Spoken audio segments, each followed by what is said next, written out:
सदा पूजनीय वंदनीय महासंघरत्ने अवसराई श्रद्धा बुद्धि संपन्न कारुणिक पिंवතුනි මේ පින්වත් හැමදෙනාම අද දවසේදී ඒ ගෙවල් දොරවල් නොයේ කටයුතු කාරණා තිබුණත් ඒ හැම දෙයක්ම පැත්තකින් තබලා මමේව බුද්ධෝ මමේව ධම්මෝ මමේව සංඝෝ බුදුහාමුදුරුවෝ මගේමයි ධර්මයේ මගේමයි සංඝ රත්නය මගේමයි කියන වචනේ කටින් නොකියුවත් ක්‍රියාවෙන් සිද්ධ කරමින් තුනුරුවන් සැඟවෙන තැන් පිහිට තැන් පිළිසරණ කරගෙන තුනුරුවන් කෙරෙහි විශ්වාසයෙන් මේ ස්ථානයට ආවේ තමන්ගේ ජීවිතයට පිහිට පිළිසරණක් වෙන විදිහේ ආධ්‍යාත්මික අවබෝධයක් ලබා ගන්නට ඕනේ කියන අදහසින්. ඉතින් මේ පැමිණි මේ පින්වතුන්ට මම මුලින්ම මතක් කරනවා අද මම ගොඩාක් වටිනා දහම් කරුණු ටිකක් පින්වතුන්ට කියලා දෙනවා. අපේ ජීවිතයට සැනසෙල්ලක් හොයන විමුක්තියක් හොයන නිවීමක් හොයන අපේ ජීවිතයට ගොඩාක් වටිනා දර්ශනයක් වෙයි. ඉතින් මේ පෙන්වන කරුණු ටිකක් ගැඹුරුයි. ඒ නිසා මුලින්ම මතක් කරනවා තම තමන්ගේ චිත්තසංතානය නොඑක් අරමුණු වලට දුවන්නට නොදී එක එක දේවල් සිහි කරන්නේ නැතුව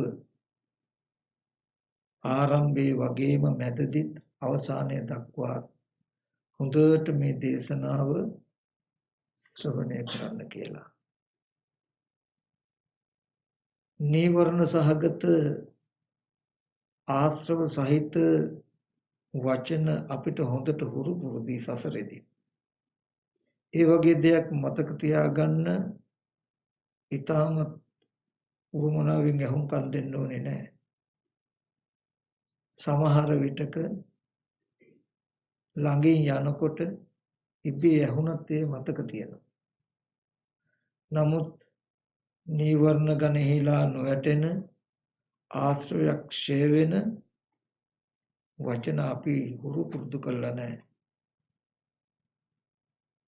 හොඳට අහුම්කම් දුන්නත් මතකෙ හිටින්නේ අඩුයි. ඉතින් විසිරුණු මානසකින් ශ්‍රවණය කළොත් ඒ ධර්මය මතක නොතිබීම පුදුමයක් නෙවෙයි. ධර්මය හොඳට අහලා තේරුණොත් තමයි ඒකේ අර්ථය මේ කිව්වේ මොකක්ද කියලා තේරෙන්නේ. ඒ අර්ථය බලාගෙන තමයි හැම වෙලාවෙම ප්‍රතිපත්තිය පවතින්නේ. ප්‍රතිපත්තිය මතයි ප්‍රතිවේදී නැත්නම් එයින් ලැබෙන ඵලය ලැබෙන්නේ. ඉතින් අපි හැම කෙනෙක්ම ඉතා දීර්ඝ සංසාරයක ඉඳලා සැප සතුට දෙක හොයමින් එන අය. ඉතා දීර්ඝ ගමනක ඉඳලා අපේ ජීවිතවල තියෙන දුක අයින් කරන්න වෙහෙසෙන අය. අද දවසත් මේ උපන්න ජීවිතේ අද දවසේදී අපි හැම කෙනෙක්ම හැම ඉරියව්වක් පුරාවටම උත්සාහවත් වෙන්නේ දුක නොයන විදිහට සැපතට එන විදිහට කටයුතු කරන්න.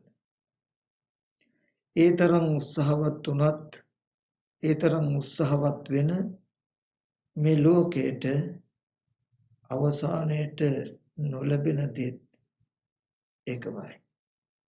සැපතට දෙක ළඟා කරගන්න බැරි බව දුක් දුන්නත් ජීවිතෙන් අයින් කරගන්න නොලැබුණු බවමයි ලෝකෙට ලැබෙන්නේ නැත්තේ. ලෝකයේ තුල ලෝකයා කරන උත්සාහය නිෂ්ඵල නිසයි ඒ ක්‍රමවේදය වැරදි නිසායි ලෝතර බුදුරජාණන් වහන්සේලා ලෝකේ පහළ වෙන්නේ. ලෝකේ අපි කරන දේ තුල නිදුක් බවක් ළඟා වෙන ප්‍රතිපදාවක් තිබුණා නම් ලෝතර බුදුරජාණන් වහන්සේලා පහළ වෙන්න අවශ්‍ය නැහැ. නමුත් මේ ලෝකයට මොනම කාලයකවත් මොනම විදිහකටවත් සැප සතුට දෙක පූර්ණ කරගන්නට දුක් දුම්නස් පූර්ණව ජීවිතයෙන් අයින් කරගන්න බැරි නිසාමයි ඒ අර්ථ දෙකම ඊටමත් නිවැරදිව සාක්ෂාත් කරගන්න මාවත කියලා දෙන්නයි ලෝතර බුදුරජාණන් වහන්සේලා පහළ වුණේ. ඉතින් අද මේ පින්වතුන් උත්සාහවත් වෙන්නේ ඒ අමාමෑණි බුදුරජාණන් වහන්සේ ඒ විදිහට අපිට අපි බලාපොරොත්තු වෙන ඒ දෙයාකාර අර්ථය සාක්ෂාත් කරගන්න දේශනා කළ වටිනා සද්ධර්මයෙන් බිඳක් කියන එකත් මතක තබාගෙන හැමදෙනාම මේ දේශනාව ශ්‍රවණය කරන්න. ඒ වගේම වසරක් ගෙවිලා වසරක් උදා වෙන මේ මොහොත මේ තුලින් අපේ ජීවිතයට නව පන්නරක් අපි ලබා ගත යුතුයි. ගෙවුණු ජීවිතේ අපේ අඩුපාඩු තිබුණා නම් වැරදි අඩුපාඩු තිබුණා නම් ඒවා අයින් කරගන්න විදිහටත් නිවැරදි ගැන අඩුපාඩු තිබුණා නම් ඒවා සකස් කරගන්න හදාගන්න අදිෂ්ඨාන කරගනිමින් ඒකට හොඳ ධෛර්යයක් වේ ඔයගලන්ට මේ බඳු දහම් කරුණකින් ආධ්‍යාත්මික දියුණුවකින් පටන් ගන්නා වූ මේ ගමන් මඟ. ඉතින් අපේ උත්සාහය කළ යුත්තේ මරණයෙන් පස්සේ නෙමෙයි මේ ජීවිතේම දුකෙන් මිදෙන්න. ඉන්නකම් පුළුවන් තරම් දුක් විඳලා මරණයෙන් පස්සේ ලැබෙන විමුක්තියක් පළක් නැහැ. විමුක්තිය ගැන විශ්වාස කළ නොහැකි. ඒ නිසා බුදුරජාණන් වහන්සේ අපිට එන්නේ ජීවත් වෙද්දිම දුකෙන් මිදෙන ජීවත් වෙද්දිම මේ ජීවිතයේ සහිතවම සුවසම්නස් බහුල පැවැත්මක් උපදවාගෙන වාසය කරන්න. ඉතින් ඒ ටික අපිට මේ වර්ෂයේදී සාක්ෂාත් කරගන්න ලැබේවා කියන සිත් ඇතුව අපි වනාහමු. පින්වතුනි, මම අද දවසේදී මාතෘකා වශයෙන් තැබුවේ බුදුරජාණන් වහන්සේ දේශනා කළ ත්‍රිපිටක ධර්මයේ සංයුත්ත නිකායේ දෙවනි කාණ්ඩේ රෝහිතස්ස කියලා සූත්‍රයක් තියෙනවා. ඒ සූත්‍රයෙන් රෝහිතස්ස කියලා එක්තරා දෙවියෙක් රාත්‍රියේ මධ්‍යම යාමේ භාග්‍යවතුන් වහන්සේ වැඩ ඉන්න ජේතවනාරාමයට ඇවිල්ලා භාග්‍යවතුන් වහන්සේගෙන් ප්‍රශ්නයක් අහනවා. ඒ දෙවිය අහනවා බුදුරජාණන් වහන්සේගෙන්, ස්වාමීනි භාග්‍යවතුන් වහන්සේ, යම් තැනක ඉපදීම නැතිනම්, යම් තැනක ලෙඩවීම නැතිනම්, යම් තැනක මහලු බව දිරීම නැතිනම්, යම් තැනක මරණය නැතිනම්, යම් තැනක හට ගැනීම චුත වීම නැතිනම්, එබඳු ලෝකයේ කෙලවරකට, මොකද ලෝකයේ තුලයි මේ ඔක්කොම තියෙන්නේ, එබඳු ධර්මතාවයක් නැති ලෝකයේ කෙලවරකට පාගමනෙන් ගිහිල්ලා එබඳු තැනක් දැනගන්ට හෝ දැකගන්ට හෝ නැත්නම් එබඳු තැනකට පැමිණෙන්නට හෝ පුළුවන්ද? පාගමනින් ගිහිල්ලා දැනගන්න හෝ දැකගන්න හෝ පැමිණෙන්න හෝ පුළුවන්ද කියලා ප්‍රශ්නයක් අහනවා. ඒ වෙලාවේදී බුදුරජාණන් වහන්සේ ඒ රෝහිතස්ස කියන දෙවියට මතක් කරනවා, රෝහිතස්ස, යම් තැනක ජාතිය නැත්තම්, ජරාව නැත්තම්, ව්‍යාධිය නැත්තම්, මරණය නැත්තම්, හට ගැනීම චුත වීම නැතිනම් ඒබඳු තැනකට පාගමනෙන් ගිහිල්ලා දැනගන්න හෝ දැකගන්න හෝ ඒබඳු තැනකට පැමිණෙන්න පුළුවන් කියලා මම කියන්නේ. නමුත් ලෝකයේ කෙලවරකට නොගොස් ওই දුක් ටික කෙලවර කරන්නත් පුළුවන් කමක් නැහැ කියලා මතක් කළා. ඒ වෙලාවේදී ඒ රෝහිතස්ස දෙවියා කියනවා ස්වාමීනි භාග්‍යතුන් වහන්සේ ඒකාන්තෙන් අద్භූතයි. ඒකාන්තෙන් ආශ්චර්යයක්. යම් විදිහකදී ශ්‍රමණවත් ගෞතමයන් වහන්සේ කියනවා නම් යම් තැනක ජාති ජරා ව්‍යාධි මරණ ඒ වගේම පහළ වීම චුත වීම නැද්ද? ඒ බඳු තැනකට පාගමනින් ගිහිල්ලා දකින්නවත් දැනගන්නවත් පැමිණෙන්නවත් බෑ කියලා කියනවනම් ඒක අద్భుතයි ආශ්චර්යයක් ඒක සත්‍යයක්. කුමක් නිසාද? ස්වාමීනි භාග්‍යතුන් වහන්සේ මේිට පෙර මම මේ මනුස්ස ලෝකෙම රෝහිතස්ස කියලා උග්‍ර තපස් ඇති උග්‍ර තේජස් ඇති ඍෂිවරයෙක් වෙලා හිටියා. ඒ ස්වාමීන් වහන්සේ භාග්‍යතුන් වහන්සේ ඒ මට මෙහෙම ජවයක් තිබුණා. ඊටාම ජව සම්පන්න දුනු ශිල්පියෙකුට තල් කොළයක් හිල් කරගෙන යන්න විදිනවා කියන එක අපහසු නෑ. බොහොම පහසු කාර්යයක්. ඒ වගේ මේ ලෝකේ ඕනම දෙයකට ඕනම කටයුත්තක් කරන්න මට කිසිදු අපහසුයක් නැහැ. ඒ තරම් මම ජව සම්පන්නයි. ඒ වගේ මට මෙබඳු পদවි තිහාරයක් තිබුණා. සක්මනක් තිබුණා. කොහොමද මහා සමුද්‍රයේ එක කෙරවලක එක අඩියක් තියලා ඊගාව කෙරවල මොහොතෙන් එහා පැත්තේ තියන්න පුළුවන්. එබඳු ජවයෙන් යුක්ත পদවි තිහාරයක් මට තිබුණා. ඒ මට දවසක් හිතුණා යම් තැනක ජාති ජරා මරණ නැති ලෝකේ කෙලවරකට යන්න තියෙනවා නම් හොඳයි කියලා අරතරන් ජව සම්පන්න අරතරන් පාගමනක් ඇති මම ලෝකේ කෙලවරකට යන්න පිටත් වුණා. ස්වාමීන් භාග්‍යතුන් වහන්සේ යම් මොහතක වැසිකිලි කැසිකිලි කරන අවශ්‍යතාවයක් තිබුණා නම් ආහාර පාන ගන්න අවස්ථාවක් තිබුණා නම් මොහොතක් විඩා සංසිඳවා ගන්න අවස්ථාවක් තිබුණා නම් ඒ හැර අනිත් හැම වෙලාවෙම මම ලෝකයේ කෙලවරක් හොයන්න ගමන් කළා. ඒ මම ඉබඳු ජවයෙන් ඉබඳු වේගෙන්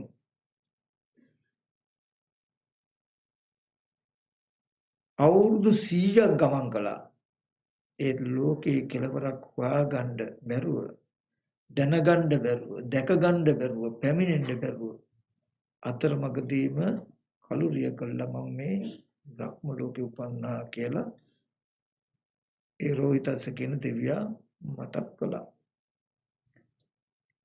ඊට පස්සේ භාග්‍යතුන් වහන්සේ මතක් කළා එතෙන්දී නමුත් ලෝකයේ කෙලවරකට නොගොස් දුක් කෙලවර කිරීමකුත් නැහැ කියලා. එතකොට ලෝකය කියන්නේ මොකක්ද? ලෝකයේ ඇති උනේ කොහොමද? ඒ ලෝකයේ නැති තැන ලෝක කෙලවර කොතනද? ඒ කෙලවරකට ගිහිල්ලා ජාති ජරා මරණ දුකෙන් අපි මිදෙන්නේ කොහොමද කියන කාරණාවයි මේ සූත්‍රයෙන් අපිට ලැබුණු ප්‍රශ්න ටික. ඒ ටික අපි හොඳට සමර්ෂණය කරලා විස්තර කරලා විග්‍රහ කරලා බැලුවොත් අපිට අපේ ජීවිතේ විවර වෙනවා.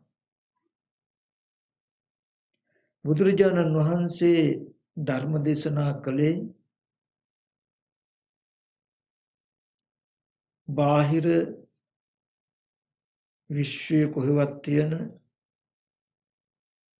දෙයක් නෙමෙයි. ඔබෙත් මගෙත් ජීවිතේ හැමදාම පැවතුණු හැමදාම පවතින ඒත් අපි නොදන්න අපේම ජීවිතවල ඇත්ත. අපි ඒක පොඩ්ඩක් බලමු. දැන් ලෝකේ ගත්තාම ඔබටත් අපිටත් ලෝකයක් තියෙයි. අපිට ලෝකේ හම්බ වෙනවා බාහිර ගෙවල් දොරවල් යාන වාහන ඉඩකඩම් මිල මුදල් නෑදෑයෝ වස්තු රන්රිදී මුතුමැණික් කියලා බාහිර දේවල් හම්බ වෙලා සැප දුක් විඳිනවා අපි. නමුත් බුදුරජාණන් වහන්සේ දේශනා කරනවා මේ ලෝකේ බඹයක් වුණ ශරීරයෙන් පණවන්න කියලා. හරි පිටිකාවක් නේද? අපි බලමු මොකද්ද මේක කියලා. ඊට පස්සේ ලෝකේ ඇතිවෙච්ච ක්‍රමයක් Taman තුලමයි කියලා පෙන්නනවා. ලෝක නිරෝධය තියෙන්නේ Taman තුලමයි ඒකට යන ප්‍රතිපදාවක් තියෙන්නේ කියලා පෙන්නනවා. නමුත් දැන් අපිට ඔකේ අනිත් පැත්ත පෙනෙන්නේ. ලෝකය තියෙන්නේ බාහිර අපෙන්. බාහිර යම් යම් සිද්ධාන්තයන් නිසායි ඒ ලෝකෙ ඇති වෙලා තියෙන්නේ. ඒ බාහිර තියෙන හේතු දේවල් නැති වෙනකොට ඒ ලෝකෙ නැති වෙනවා. කෙටියෙන් කිව්වොත් අපි ඉපදෙන්න ඉස්සෙල්ලා මේ ලෝකෙ තිබුණා. ඒ තියෙන ලෝකෙටයි අපි ආවේ. දැන් බාහිර තියෙනවා. ඒ ලෝකෙ අපි හැදිලා වැඩිලා ජීවත් වෙනවා. ඊට පස්සේ අපි කළ කුසල කුසල කර්මානුරූපව අපි මේ යන ලෝකේ තියෙද්දි අපි මේ පරලෝ යනවා කියන තැනකුයි අපිට පේන්නේ. අපි ජීවත් වෙන්නේ. නමුත් බුදුරජාණන් වහන්සේ ලෝකයක් ලෝක ඇතිවීමත් නැතිවීමත් නැති කරන මගත් බඹයක් වුණ ශරීරයෙන් පෙනෙවුවා. ඒ කියන්නේ ඔය හතර පෙන්වන්නේ ඔය හතර දැක්කොත් තමයි ලෝකෙ කෙලවරට යන්න පුළුවන් කියන එකයි. අපි ඉස්සෙල්ලා එකින් එක විස්තර කරලා බලමු ලෝකය කියන එක මොකක්ද කියන එක. ඒක අපි චුට්ටක්වත් මනෝමය නොවිය යුතුයි. සංකල්පයක් නොවිය යුතුයි. සැබෑම ජීවිතය විය යුතුයි අපිට. අද අපේ ලෝකේ තම තමන්ම සිහි කරගන්න. ඔබේ ලෝකෙට අම්මා අප්පච්චි නංගිලා මල්ලිලා සහෝදරයෝ දුව දරුවෝ ඉන්නවා. ගුරුවරු ඥාති හිතයිසින් ඉන්නවා. එතකොට ගෙවල් දොරවල් යාන වාහන ඉඩකඩම් ඔබට තියෙනවා. ඒ ඉන්න ඥාතීන් හිතයිසින් නැති වෙනකොට වෙනස් වෙනකොට ඔබට ඒ නිසා ප්‍රිය විපයෝග දුක් එනවා. ඒ වගේම මේ ලෝකේ ඔබ කැමති නැති අකමැති දේවල් අකමැති අය ඉන්නවා ඔය ලෝකේ. ඔබේ ඒ කැමති නැති අය අකමැති දේවල් ළඟට පැමිණෙනකොට දකින්න අහන්න ඇහෙන්න ලැබෙනකොට ඔබට අප්‍රියමනාපකම් නිසා අප්‍රිය සංපයෝග දුක්ඛය අප්‍රියංග එකතු වීමේ දුකත් ඔබට ලැබෙනවා. එහෙම නේද ඇත්තටම තියෙන ජීවිතේ. සැබෑම දේ ඔය මට්ටම. ඒ විතරක් නෙමෙයි ඔය ලෝකේ ඔය ඔක්කොම දිහා බලාගෙන ඉන්න ඔය ඔක්කොම කරන කියන තමුණුත් ඉන්නවා. ඔය ඔක්කොම දේවල් පරිහරණය කරන ඔබත් ඉන්නවා මම කියලා. ඒ මම ලෙඩ වෙන කෙනෙක්. ඒ මම ටිකක් ක්‍රමක්‍රමයෙන් මහලු වෙන කෙනෙක්. ඒ මම මරණයටපත් වෙන්න පුළුවන් කෙනෙක්. ඒ කියන්නේ ජරා ව්‍යාධි මරණ ධර්මයෙන් යුක්ත ඔබත් ඒ ලෝකයේ ඇතුලේ ඉන්නවා. ඒ බඳු ස්වභාවයෙන් යුක්ත ඔබට ප්‍රිය විපයෝග දුක් අප්‍රිය සංපයෝග දුක් එනවා. ඒ කියන්නේ ඔබේ ජීවිතය කියන්නේ දුක කියන්නේ කස්මින් ලෝකෝ පතිට්ඨිතෝ දුක්ඛ ලෝකෝ පතිට්ඨිතෝ ලෝකේ කොයිද පිහිටියේ දුක මත පිහිටියා. දුක කියලා කියන්නේ මේ ලෝකෙට නමක්. ලෝකය කියලා කියන්නේ දුකට නමක්. ලෝකයේ හැමදාම දුක. ওই දුක් ටික විතරක් නෙමෙයි අපි හැම කෙනෙකුටම තියෙන වහල් මනසක්. ඒ නිවහල් මනසක් නැති වහල් මනසක පැවැත්මම දුක. ඇයි මම එහෙම කිව්වේ? ඔබේ ජීවිතයේ සැප සතුට දෙක තීරණය කරන්නේ ඔබ නෙවෙයි. මේ ලෝකේ හැටි. ලෝකේ ස්වභාවය හැමදාම එහෙමයි. එහෙම තියෙන නිසාමයි ලෝකේ ඒ විදිහට තියෙන නිසාමයි වහල් බවක පිහිටි මනසක් හැදුණු කම නිසාමයි මේ ලෝකයේ දුක උනේ. ඔබේ ජීවිතයේ සැප සතුට දෙක තීරණය කරන්න ඔබට අයිතියක් නැති වෙලා. ඔබේ ජීවිතයේ සැප සතුට දෙක ඇති වෙන ක්‍රමයේ තියෙන ඔබ ළඟ නෙවෙයි අනුන් ළඟ. අපි කියමු කවුරු හරි කෙනෙක් ගැහුවොත් බැන්නොත් නිନ୍ଦා අපහාස කළොත් ඔබට දුක එනවා නේද? එනවා. ඒ අය හොඳට කතා කළොත් ප්‍රිය වචන කතා කළොත් සතුටු වෙනවද නැද්ද? සතුටු වෙනවා. ඔබ දුක් කරන්න හෝ සතුටු කරන්න අනිත් අයට පුළුවන්ද බැයිද? පුළුවන්ද බැයිද? පුළුවන්. ඒ කියන්නේ ඔබේ ජීවිතයේ සැප සතුට දෙක තීරණය කරන තව එක පැතිකඩක් අනිත් අය. ඒ වගේම දෙමව්පියෝ සහෝදරයෝ දුව දරුවෝ බිරිඳලා ඒ අය හොඳට හිටියොත් ලෙඩක් දුකක් නැතුව හිටියොත් ඔබට දුකද සතුටද? සතුටුයි. ඒ අය ලොඩ වුණොත් ඒ වගේම මැරුණොත් ඒ වගේම තමන් බලාපොරොත්තු නොවන විදිහේ වෙනසක් වුණොත් ඔබට දුක එනවා. එතකොට ඔබේ ජීවිතේ සැපවත් කරන විදිහටද මං හැසිරෙන්නේ දුක් කරන විදිහටද කියලා කරන්න පුළුවන්කම දරුවට තියෙනවා, බිරිඳට තියෙනවා, සහෝදරයන්ට තියෙනවා, ඥාති හිතයිසින්ට තියෙනවා. නේද? ඊට පස්සේ ගෙදර තියෙන වාහනේ, කෙවල් දොරවල්, ඉඩකඩම්, රැකිරක්ෂා ස්ථාන ගන්න ඒවා කැඩුනොත් බිඳුනොත් විනාශ වුනොත් ඔබට දුක එනවද නැද්ද? දුක එනවා. ඒවා හොඳට තිබුණොත් සතුටුයි. ඔබට මුළු ජීවිතේටම ඔබේ සතුට වෙනුවෙන් ඔබට අනිත් අයව රකින්න වෙලා. ඔබ අද සතුටු වෙන්නේ තමන්ගේ මනසට දුක එන විදිහට මේවා විනාශ නොවේවා කියලා මහ පරාසයක් විශාල ප්‍රදේශයක් එක්ක ඔට්ටු වෙලා මේ වස්තුව කැඩුනොත් ඒකෙන් දුක එන්න පුළුවන් හින්දා ඒකත් හදන්න වෙලා. ඊගවට අනිත් වස්තුව කැඩුනොත් ඒකෙන් දුක එන්න ඒකත් හදන්න වෙලා. මේ විදිහට සවිඥානික අවිඥානික වස්තු කන්දක් එක මුළු ජීවිතේම වෙහිසිලා තමයි අද ඔයගොල්ලෝ ජීවිතයකට දුක එන්නේ නැතුව සතුට දැනසිල්ල එන ක්‍රමය ටිකක් යටපත් කරගෙන තියාගෙන ඉන්නේ. එහෙමද නැද්ද? එහෙම තමයි. අපේ ජීවිතය තුල තියෙන සැප සතුට දෙක තීරණය කරන්නේ තව කෙනෙක් නම් තව දෙයක් නම් අපි ඒ දෙයට වහල්ද නිවහල්ද? වහල්. නමුත් බුදුරජාණන් වහන්සේ මතක් කළේ තමන්ගේ ජීවිතයේ සැප සතුට දෙක තීරණය කරන්නේ තව කෙනෙක් හෝ තව දෙයක් නම් ඒකම දුක. ස්වාධීන නිවහල්කමක් නැතිකමම දුක. තමන්ට ඕනේ තැනක ඕනේ දවසක් කැමති තාක් සතුටින් ඉන්නවා කියලා එකක් නැහැ. අනිත් කෙනාට ඕන මේ දැනුත් ඔයගොල්ලන්ව තරහ දුක ගෙනත් දෙන්න පුළුවන්.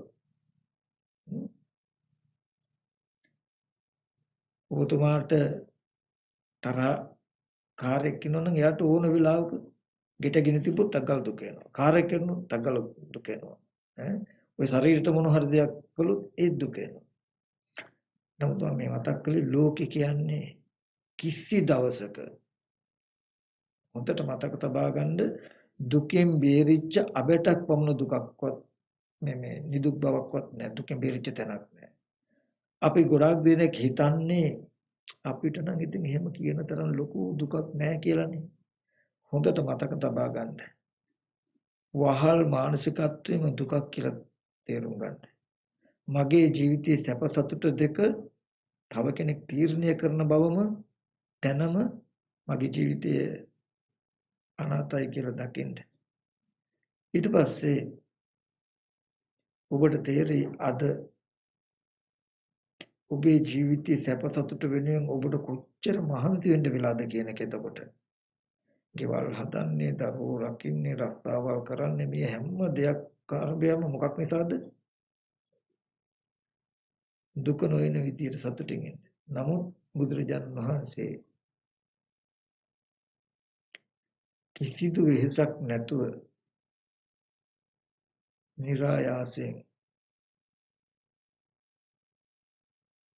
තමන් තුළ නිවහල් මනසක් හදාගන්න හැටි කිසිම කෙනෙක්ගෙන් කිසිම දෙයකින් තමන්ව දුක් කරන්නත් බැරි සතුටු කරන්නත් බැරි තමන්ගේ ජීවිතයක සැප දුක් දෙක තීරණය කරන එකම කෙනා තමන්මයි කියන තැනක මනසක් හදලා දෙන්නයි බුදුරජාණන් වහන්සේ ලෝකේ පහළ වුණේ. එතෙන්ට නොපැමිණ අනිත් හැම විද්‍යාවක්ම අවිද්‍යාවක්. ඒ ශේෂ්ත්‍රය දන්නේ නැත්තම් මොන දේවල් දැනගෙන හිටියත් අවශ්‍යම දේ දන්නේ වෙනවා.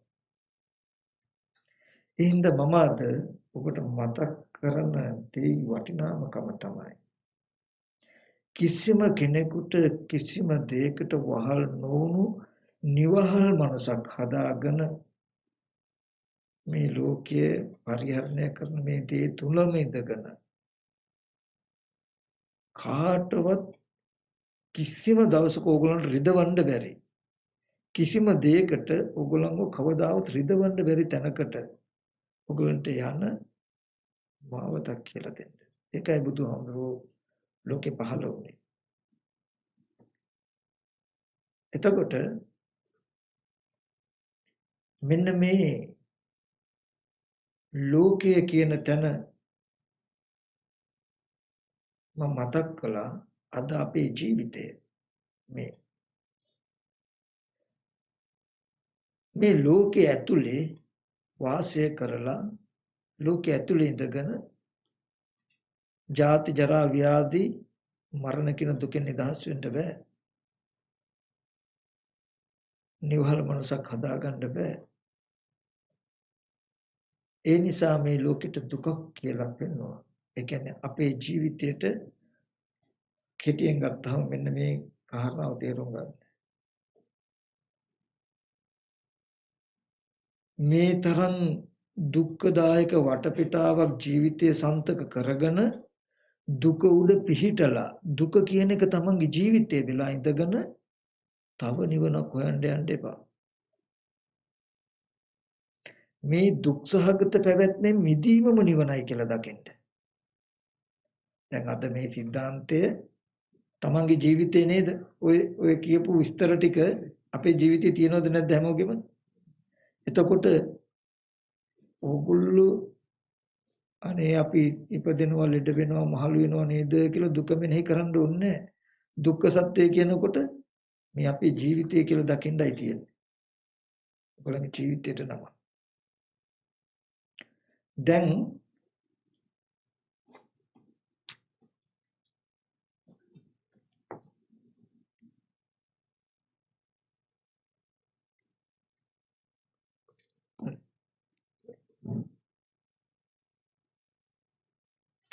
දැන් අපි මේ දුක්සහගත ලෝකේ ඇති උනේ කොහොමද කියලා පොඩ්ඩක් හොයමු. යමක් නැති කරන්න තියෙන එකම දේ තමයි ඒ දේ ඇති වෙච්ච ක්‍රම හොයලා ඇති වෙච්ච ක්‍රමේ වහන එක. ක්‍රමේ නවත්තන එක. යම් හේතුවක් නිසා නම් ඵලයක් උපදින්නේ ඵලය උපදින ඒ හේතුව නැතිකොලොත් ඒ බඳු ඵලයක් උපදින්නේ නැහැ. මේ බෞද්ධ දර්ශනයෙම කියලා දෙන්නේ ඒක. අද මේ දුක වුණාට දුක ඇති කරපු හේතුව ඕගොල්ලෝ හඳුනා නොගත්තොත් දුකයි දුකයි කියා දුක තුලම වාසය කරන්න වෙනවා මිසක දුකෙන් එතර වෙන්න ඕනේ කියන අදහසින්ද දුක තුලම දගලන්න වෙනවා මිසක දුකෙන් එතර වෙන්න බෑ. දුක ඇති වෙච්ච හේතුවක් තියෙන ඒ හේතුව හරහායි එළියට යන්න තියෙන්නේ. ඒ හේතුව නිසා හටගත්ත ඵලය තුල ඉඳගෙන දුකේ නිස්සාරණයක් නැහැ. එතකොට අපි දැන් දුකට හේතු ටික නැත්තම් අපේ ලෝකේ හැදුන හැටි මේ වහල් මනසක් හැදිලා දුක් විඳින්න වෙච්ච අපේ ජීවිතය හැදුන හැටි ඉගෙන ගන්න. වාගම. මෙහෙම අපේ ජීවිතේ මේ තැනකට වැටුනේ. මේ තැනකටපත් උනේ කොහොමද කියන කාරණාව. එතකොට බුදුරජාණන් වහන්සේ පෙන්නනවා මේ දුකට හේතුව තණ්හාව. ඒක වචනේ නෙමෙයි අපි ජීවිතෙන් දකින්න ඕනේ මේ සිද්ධියයි කියලා. තණ්හාව කියලා මතක් කළා. ඒ තණ්හාව කොහෙද උපදින්නේ කොහෙද පවතින්නේ? මේ වචන හරි වටිනවා. මේක ලොකු අර්ථයක් කියනවා. යන් ලෝකේ පිය රූපං සාත රූපං එත්තේසා තණ්හා උපජ්ජමාන උපජ්ජති එත්ත නිවිසමන නිවිසති. රූපං ලෝකේ පිය රූපං සාත රූපං එත්තේසා තණ්හා උපජ්ජමාන උපජ්ජති එත්ත නිවිසමන නිවිසති. ඇහැ රූප කන ශබ්ද නාසය ගන්ධය මෙන්න මේ වගේ මේ ආයතන ටික නිසාමයි තණ්හාව උපන්නේ. ඒ ආයතන ටික ඇසුරු කරගෙනමයි තණ්හාව පවතින්නේ. ඒ නිසයි දුක.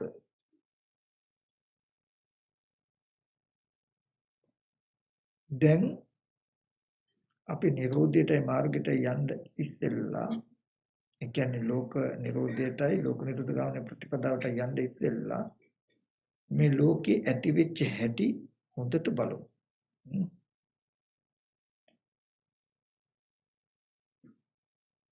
ඔබ මමත් කර්මානුරූපව මේ ලෝකෙට උපදිනකොට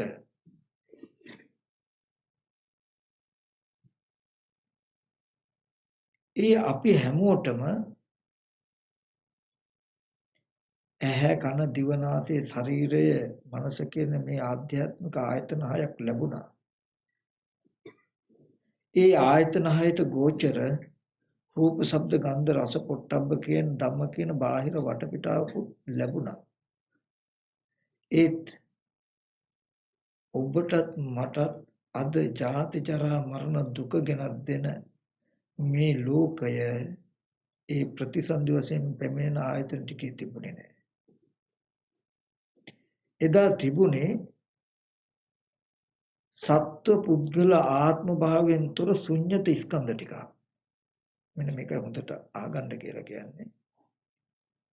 ඒ ඇහැට අයිතිකරුවෙක් හිටියේ නැහැ. ඒ රූපයට අයිතිකරුවෙක් හිටියේ නැහැ. මේ ආයතන හයටම අයිතිකරුවෙක් හිටියේ නැහැ. ආහාර ප්‍රත්‍යයෙන් හටගන්න ස්කන්ධ ටිකක් තිබුණේ. ඒ ස්කන්ධ ටිකේ ලක්ෂණය තමයි සත්ව පුද්ගල ආත්ම භාවයෙන් තොර ශුන්්‍යත ධර්මයක් තිබුණේ. ඒ වගේම ඒ උප්පත්ති වශයෙන් පැමිණෙන ස්කන්ධ ටිකේ රන් රිදී මුතු මැණික් ආදී වටිනා කියන කිසිදු වස්තුවක් ඒ තුල තිබුණේ අප්‍රනිහිත ලක්ෂණයක් ඒ තුල තිබුණේ. රාග දේශ මොහ වශයෙන් අසුරු කටයුතු අසුරු කළ හැකි කිසිවකේ ආයතන ටිකේ තිබුණේ නැහැ. ඔබත් මමත් උප්පත්ති වශයෙන් එනකොට එතන තිබුණේ ප්‍රභාස්වර මනසක්. ප්‍රභාස්වර මිදම් වික්කවේ චිත්තං. මහන්නේ මේ සිත ස්වභාවයම ප්‍රභාස්වරයි. තංචකෝ ආගන්තුකේහි උපක්ඛිලේසෙහි උපක්ඛිලිට්ඨං. බාහිර උපක්ලේශයන් ටික ටික එකතු වෙලයි අද මේ ලෝකේ අපිට හැදිලා තියෙන්නේ. ඒක අපි මේ විදිහට පොඩ්ඩක් බලමු.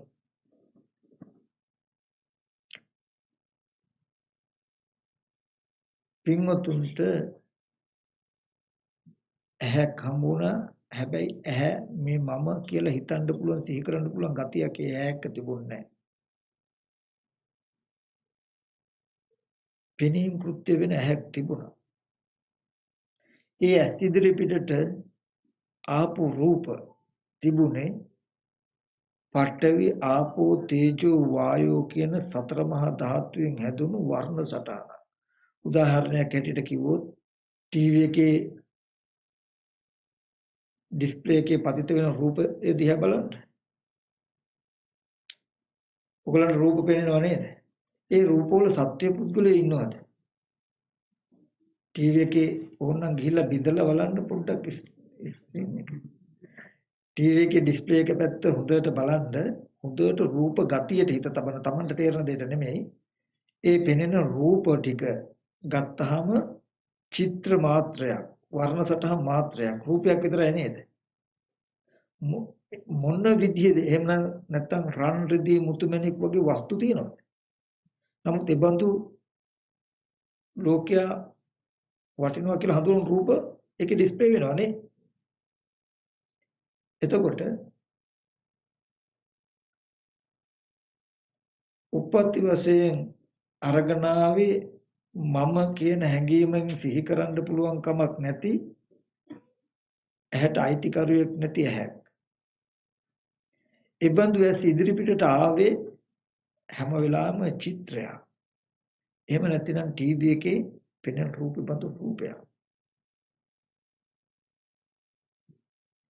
උතෙන්ද කියනවා චක්කුම් පටිච්ච රූපේච uppajjati චක්කු විඥානං තින්න සංගති පස්සෝ පස්ස පච්චය වේදනා කියන ටික උතන තියෙන ස්කන්ධ ටිකක් විතරයි. කෙලෙස් නැහැ, කර්ම නැහැ. එතකොට කිසිදු කෙලෙසයක්වත් කර්මයක්වත් නැහැ. රාග, ද්වේෂ, මෝහ කිසිදු අකුසලයක් නැහැ. අලෝභ, අද්වේෂ, අමෝහ කිසිදු කුසලකුත් නැහැ. ඔය පිනින් මාත්‍රයක් විතරයි. ඔතන තමයි දිට්ඨමත්තන් කියලා වෙන්නේ. බුදුරජාණන් වහන්සේ. ඔන්න ඔය වගේ හිස් ඉඩමක් විතරයි යෝකේ තිබුණේ. ওই ඉඩම කිසිවක් වගා කරලා තිබුණේ නැහැ. කිසිදු භෝගයක් නැහැ. ඊට පස්සේ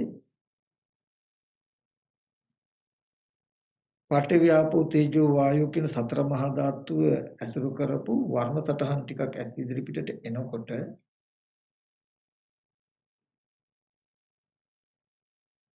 ඔබේ ඇහැට පෙනෙන වස්තුවේ ඇත්ත ඇති හැටි නොදන්නාකම කියන එකම ධර්මතාවය විතරයි ඔබ සන්තකව තිබුණේ. ඒ නොදන්නාකම නිසා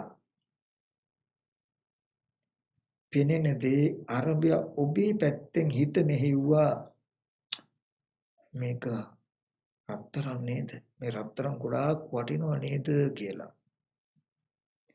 පෙනුණු දේ පෙනෙන දේට ගොඩාක් වටිනවා කියලා ඔබ හිතුවාම ඔබ හිතපු එකත් ඒ දෙකම එකට එකතු කරලා එකතු වෙලා අපේ සිතින්ම දැනගත්ත රත්තරන් කියලා දෙයක් තියෙනවා ඒක වටිනවා කියලා දැනුමක් ආවා.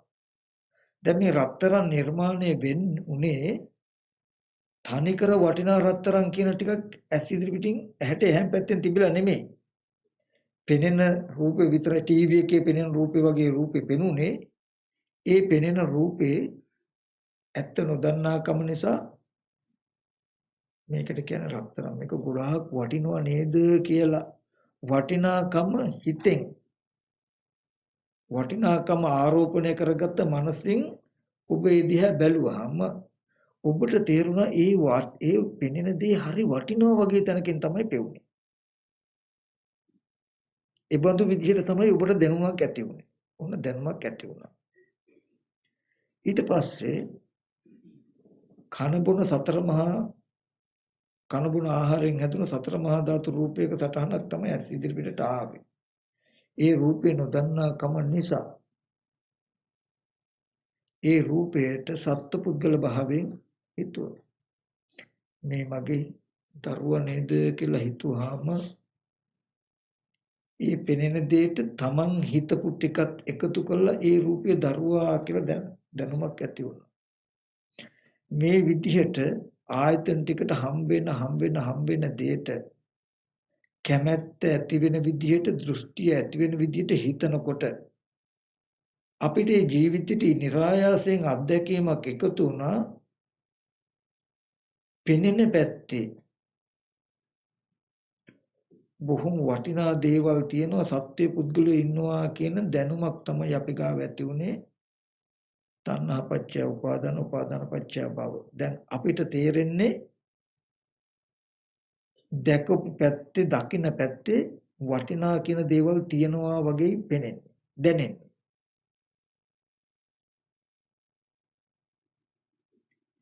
ඒ තමන් හදාගත්ත කර්ම භවයට විපාක හැටියට, ඒ කර්මයට විපාකයක් හැටියට බාහිර ආයතන ටික වටිනා දේවල් තියෙනවා වගේ ඔබට දැනෙනවා. මේක හොඳට මතක තබා ගන්න. මේ සත්‍ය පුද්ගලය කියලා ඔබටයි පෙනෙන්නේ. මෙහි බාහිර වස්තු රන් රිදී මුතුමැණික් වටිනවා කියලා ඔබටයි පෙනෙන්නේ. ඔබ කිව්වොත් ඇහුවොත් මේ ලෝකෙ කොහෙද තියෙන්නේ? මේ මෙහි තියෙන්නේ කියනවා. සත්‍ය පුද්ගලයෝ මේ ඔක්කොම සත්‍ය පුද්ගලයෝ වටිනා කියන දේවල් තියෙන. ඔව් මේ ඔක්කොම වටිනා කියන දේවල් කියලා ඔබ කියයි. ඒක වැරදි නෑ. හරි. ඔය ඔබේ කර්මයට විපාකයක්. ඔබටයි ඔහොම පෙනෙන්නේ. හොඳට මතක තබා ගන්න. හැබැයි ඔය විදිහට මේ වස්තු ටික වටිනවා කියලා පෙනෙනකම මේ වස්තු සත්‍ය පුද්ගලයෝ කියලා පෙනෙනකම ඔබ උපත් වශයෙන් මේ ලෝකෙට අරගෙන ආවේ නැහැ. හිස් වූ ආයතන ටිකක් විතරයි තිබුණේ ඔබට. ඒ ආයතන ටිකට කෙලෙස් කර්ම ටිකක් එකතු වුණාම ඔබට දැන් මේ සතර මහා ධාතු පැත්ත පෙනෙන්නේ මෙහෙම. දැන් මේ ලෝකේ හැදුනේ අර උප්පත්ති වශයෙන් හටගත්ත ඉදමට තණ්හා උපාදාන කියන ගති ටික එකතු කිරීමෙන් විතරයි. එච්චරයි එකතු කළේ. ඇහැට පෙනුණු දේ පෙර කර්මයට විපාකයක්. දැන් වර්තමානයේ කලේ ඒ පෙනෙන දෙයට කැමැත්තෙන් බලන එක විතරයි. නැත්තම් සත්‍ය පුද්ගලයෙක් කියලා ඔබ ඒ දිහා බලපු එක විතරයි. ඔච්චරමයි එකතු කළේ. තණ්හා උපාදාන කියන ගති දෙකේ බැලුවාම ඔබ තුලම දැනුමක් හටගත්තා කොහොමද? මේ රූපය වටිනවා. මේ රූපේ කෙනෙක් කියලා ඔබ තුල මිම්මක් ඇති වුණා. දැන් ඔබේ මිම්මට අනුව ඔබට පෙනෙනවා මේ ලෝකේ මිනිස්සු ඉන්නවා, සත්තු ඉන්නවා වගේ. නමුත් අපි කවදාවත් දන්නේ මට මෙහෙම පෙනෙන්නේ කියලා. අපිට හිතෙන්නේ පෙනෙන දේ ඇත්තයි කියලා. උමාවක් කිව්වොත් ගින්න කියන්නේ පවිතුයි. පවිතු ස්පර්ශයක් තියෙන. ඒ පහන් දැල්ල දකිනකොට පළඟැටියට හිතෙනවා මේක හොඳයි කියලා. පළඟැටියට හිතෙන්නේ. පළඟැටියට තේරෙන්නේ මේ පහන් දැල්ල කියන්නේ පවිතු ස්පර්ශයක්. ඒක හොඳයි කියන ගතිය මටනේ පෙනෙන්නේ කියලා තේරෙන්නේ. තමන්ගේ මනසේ තියෙන ගතියට තමන්ම රැවටෙනවා. එහෙනම් පහන් දැල්ල හොඳයි තමා කියලා පයින්නවා. පහන් දැල්ල හොඳයි කියලා පළඟැටියටයි තේරෙන්නේ. පැත්තක තියෙන්නේ පිච්චෙන ගින්දර කියලා අපිටයි පේන්නේ.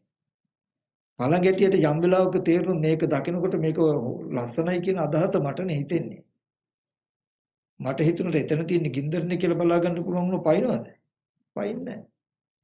ඒ වගේ මේ රූපේ දරුවා කියලා මට පේන්නේ. එතකොට මේ රූපේ අම්මා තාත්තා දුව පුතා කියලා මට පේන්නේ. මගේ කර්මයට විපාකයක් හැටියට. මේ රන් රිදී මුතුමැණි ගොඩාක් වටිනවා කියලා මට පේන්නේ. කියලා අපි දැනගත්තොත් ගොඩාක් වටිනාය වටින දේවල් බාහිර තියෙනවා කියලා අපි කවදාවත් කියන්නේ. බාහිර දේවල් ගොඩාක් වටිනවා. බාහිර සත්‍ය පුද්ගලයෝ ඉන්නවා කියලා අපිට පේනවා කියලා දන්නවා. මෙහිම පෙනෙන කමටයි ලෝකේ කියලා කියන්නේ. ඔය පෙනෙන කම හැදුනේ මොකක් නිසාද? මේ ලෝකේ හැදුනේ මොකක් නිසාද? මට මෙහෙම පෙනෙන කම හැදුනේ මොකක් නිසාද? පෙනෙන දෙයට තණ්හා උපාදාන කියන ගති දෙක එකතු කිරීම විතරයි. ඒකයි දුකට හේතු තණ්හාව කියලා බුදුරජාණන් වහන්සේ පෙන්වන්නේ.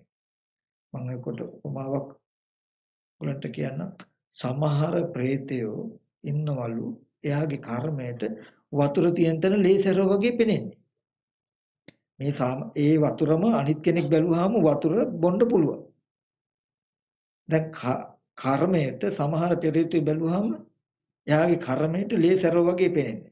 එතකොට අපි විඳින්නේ තියෙන දේ නෙමෙයි අපිට පෙනෙන විදිය නේද? අපේ ජීවිතේ සැප දුක් විඳින්න තියෙන මාධ්‍ය අපේ ආයතන ටිකනේ. මෙතන වතුර තියෙන තැන ලේසර වගේ ඔබතුමාට වතුර පෙනෙන්නේ. ඔබතුමාට වතුර බිව්වේ හැකි. ඒ වතුර බොන එකට මේ බෙනකොට අර පෙරේතයාට පෙනෙන්නේ ලේසර වගේ. එයා කිට්ටුවත් වෙන්නේ ගඳයි කියලා.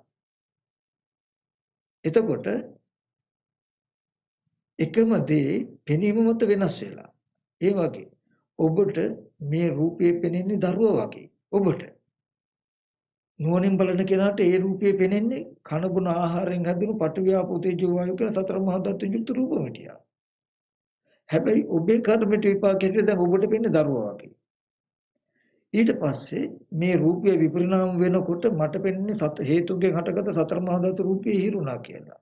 ඔබේ කර්මයට පෙනෙන්නේ අනේ දරුවට මෙහෙම දෙයක් වුණා නේද කියලා. ඔබට පෙනෙන විදිහට ඔබ විඳින්නේ. එතකොට හොඳට මතක තබා ගන්න අපි මේ ලෝකේ හැදිලා ලෝකේ අපි හදාගත්ත එකක් කියලා අපි කවදාවත් දන්නේ නැත්නම් අපිට හිතෙන්නේ ඇත්තටම දරුවෝ ඉන්නවා. දෙමව්පියෝ ඉන්නවා, සහෝදරයෝ ඉන්නවා. ඇත්තටම රන් රෙදි මුතුමැණික් තියනවා කියලා පළඟැටිය වගේ අපි මේ සතර මහා ධාතු පැත්තටම පයින්නවා. උදාහරණයක් ගත්තොත් මේ ෆයිල් කවරේ සුදු පාට. මම නිල් පාට කණ්ණාඩිය දාගත්තොත් දාගෙන මෙහිදී හැ බැලුවොත් මට නිල් පාටට පෙනේ. මේ පෙනෙන්නේ මගේ කණ්ණාඩියේ පාට. නේද? මම නිල් පාට අයින් කරන්න කියලා මෙහි තින්ත ගෑවට ෆයිල් එකේ තින්ත ගෑවට හරියයිද? නෑ. ඒ වගේ හොඳට මතක තබා ගන්න මේ සත්‍ය පුද්ගලයෙක් කියලා පෙනෙනවනම් මේ හිතේ පාට වැටිලා. ඔබ ගාව තියෙන රූපං අත්තුතෝ සමුනුපස්සති රූපී ආත්ම වශයෙන් දක්නා උපාදානේ කියන ගතියේ ඡායාව තමයි මේ රූප ටික පුද්ගලයෙක් වශයෙන් පෙනෙන කම. ඔබේ මනසේ තියෙන මේ ඡායාව අයින් නොවුනොත් වස්තුවක් සත්වයක් කළ පෙන්නනකම ඔබේ මනසේ තියෙන ගතිය අයින් කර නොගත්තොත් ඔබට පෙනෙන්නේ මේ රූප ටික සත්‍ය පුද්ගලයෝ ඉන්නවා වගේමයි. ලෝකේ ඔය ලෝකයේ හැදුවේ මේ තණ්හා උපාදාන කියන ගතියෙන්. ඒ තාත් ඔබ මොන ධර්මයක් කතා කළත් මොන භාවනාවක් කළත් ඔබ ලෝකේ හැදුන හැටි දන්නේ නැහැ. මේ ලෝකේ ඔබට ඇත්තම වෙලා එතකොට. ඇත්තටම මිනිස්සු ඉන්නවා, සත්‍යය ඉන්නවා, පුද්ගලයෝ ඉන්නවා කියලා හිතන්නේ. ඉන්න අය එක්ක බොහෝම පරිස්සමෙන් කටයුතු කරන්න වෙනවා. ඉන්න අය එක්ක ඇලෙනවා, ගැටෙනවා, බැඳෙනවා. නමුත් යම් වෙලාවක ඔබ දැක්කොත් මේ විදිහට පෙනෙන්නේ මට නේද කියලා. මෙතනදී මේ ද්‍රව්‍ය කාරණා එහෙම් පිටින්ම ගන්න එපා මේ ලෝකේ කියන තැනට. ලෝකේ කියන්නේ ඔබත් මා සැප දුක් විඳින තැන. ඒ ලෝකෙට උපමාවක් කියන්න මම. හැබැයි hina වෙයි දන්නේ. hina වෙන්න එපා. පුළුවන් නම් තෝරලා කියන්න ඕනේ. අපේ අම්මා ඉන්නෝනේ. අපේ අම්මගේ වයසයි මගේ වයසයි දෙකම එක සමානයි. අපේ අම්මගේ උපන්දිනේ මගේ උපන්දිනේ එක දවසේ.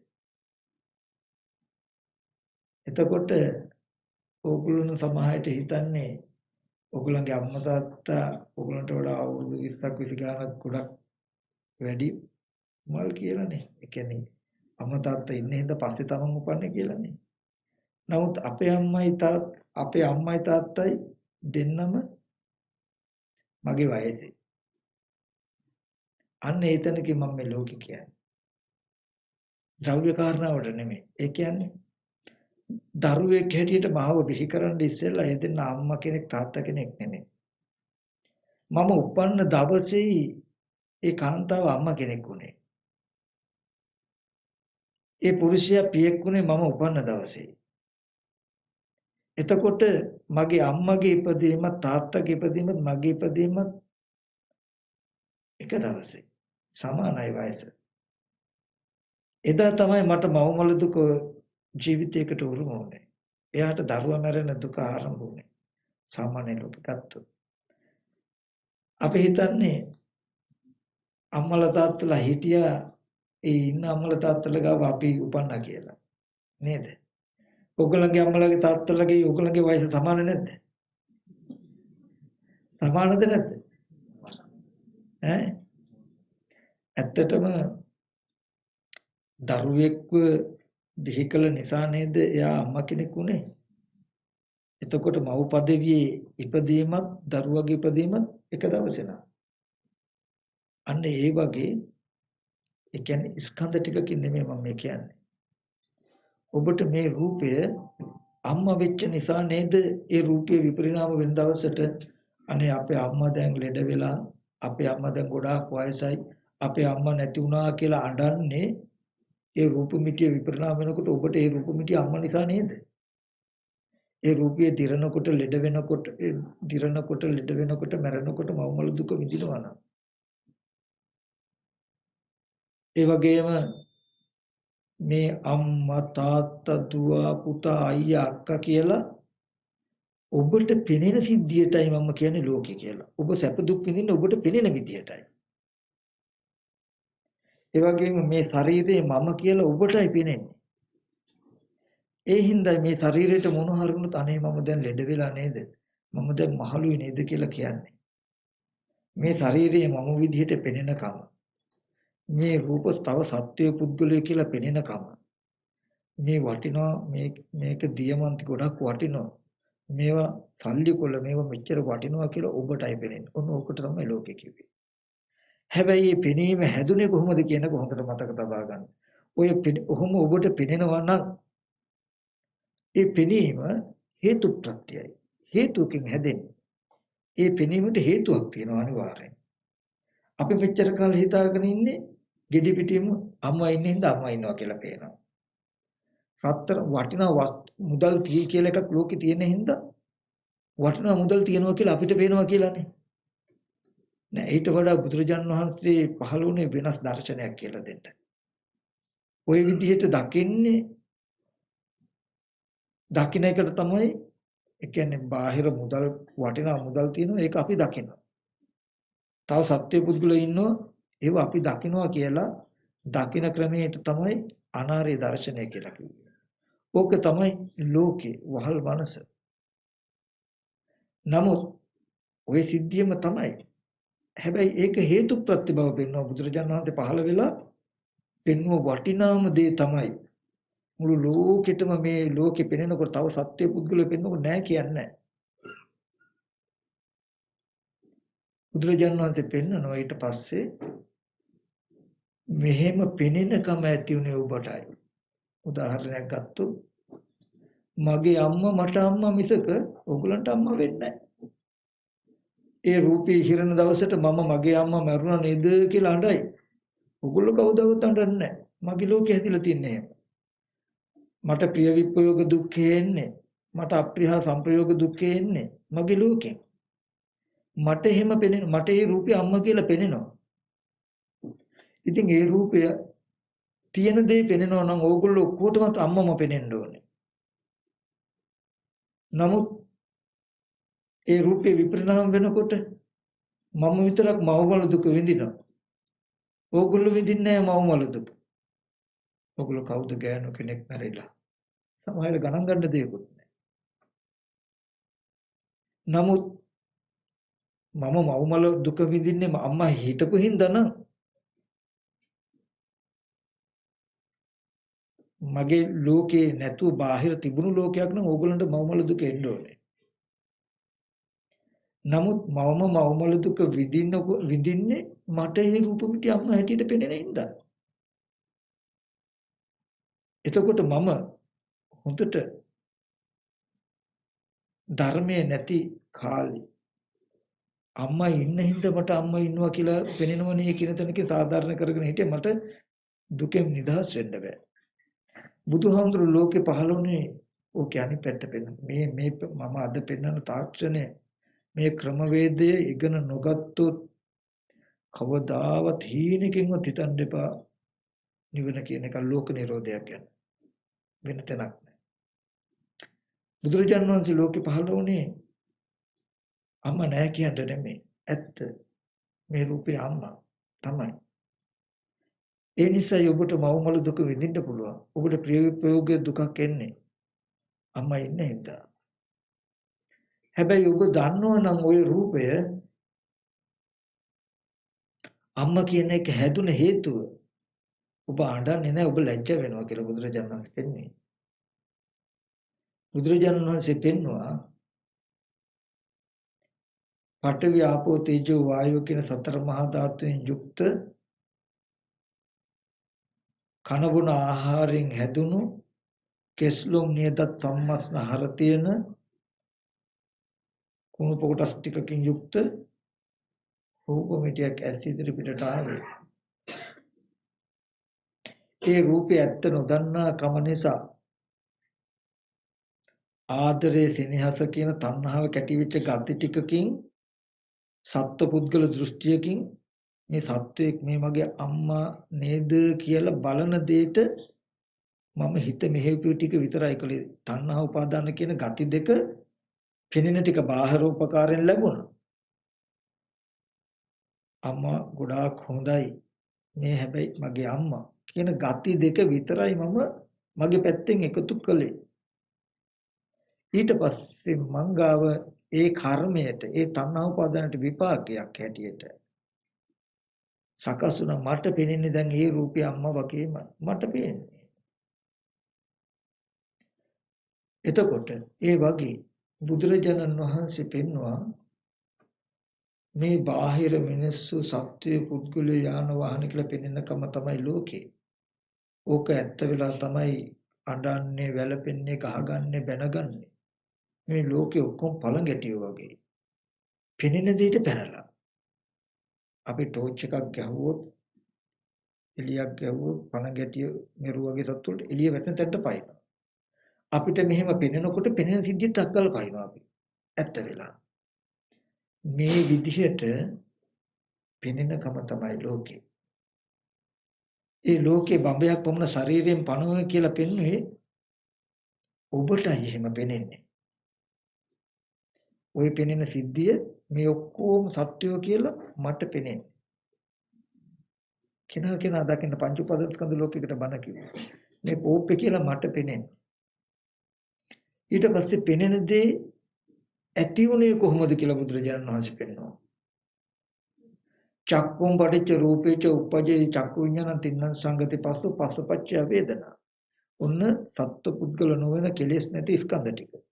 වේදනාපච්චය තණ්හා තණ්හාපච්චය උපාදාන. වේදනා තණ්හා කියන ගති දෙක විතරයි ඔයගොල්ලෝ එකතු කළේ.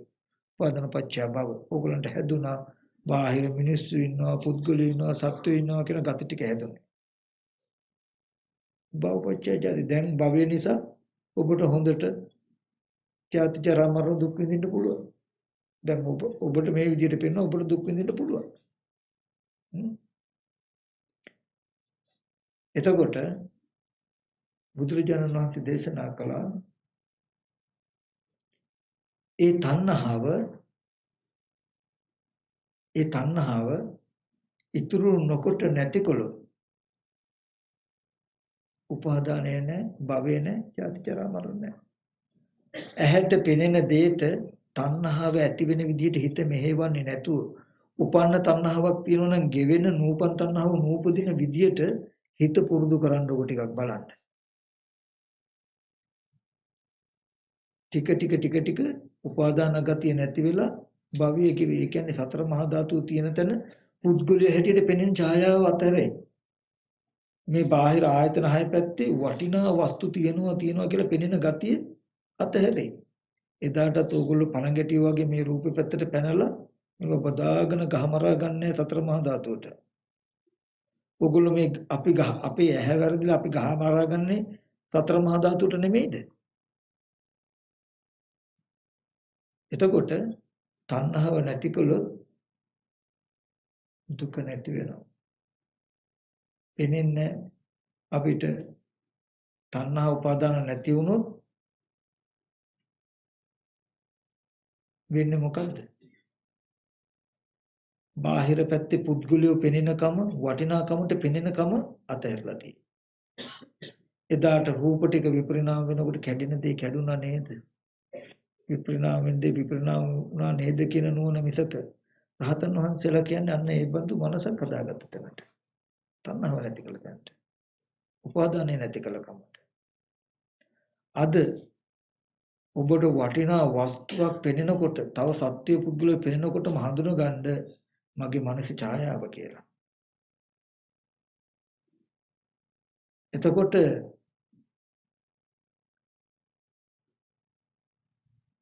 පෙනෙන ඇහෙන දෙයට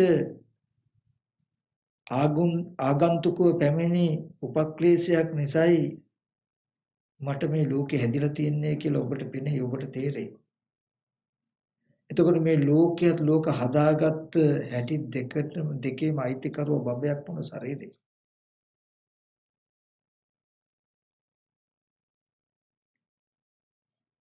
එතකොට බුදුරජාණන් වහන්සේ පෙන්වුවා මේ තණ්හා උපාදාන කියන ගති ටික ගෙවුනොත්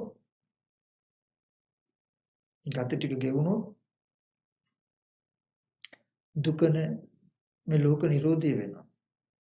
ලෝකෙන් මිදෙන්න පුළුවන්. ඊට පස්සේ පෙන්වුවා අය මේ වරිවට්ටංගෝ මග්ගෝ ලෝක නිරෝධගාමී ප්‍රතිපදා මේ ආර්ය අෂ්ටාංග මාර්ගයේ ලෝකේ නිරුද්ධ කිරීමේ ප්‍රතිපදාවයි කියලා. මොකද්ද ආර්ය අෂ්ටාංග මාර්ගය? වෙන මුකුත් උනේ දුක්ඛ ඥාන, දුක්ඛ සමුදය ඥාන, දුක්ඛ නිරෝධ ඥාන කියන ටික මෙනෙහි කරන්න. ඒ කියන්නේ ඇස් ඉදිරි පිටට පෙනෙන දෙයට තණ්හා උපාදාන වශයෙන් හිත හසුරපු නිසා නේද මට මේ විදිහට පෙනෙනකම ඇති උනේ. ඒ හින්දා නේද මට මේ වගේ දුක් විඳින්න වෙන්නේ. දුකයි දුක්ඛ සමුදය දෙක. ඒක උත්තරේම බලන්න. ඇහැට රූපයක් පෙනෙන තැනක වටිනාකමෙන් බලපු හින්දා මේ බඳු රූප වටිනවා කියලා දැනුමක් මට ඇති වුණා. ඒ හින්දා මට දැන් පෙනෙන්නෙම මේ වස්තු වටිනවා වගේ. එතකොට දන්නවා ඒ මට වටිනාකමට පෙනෙන දේවල් කැඩෙනකොට බිඳෙනකොට මට දුක එනවා.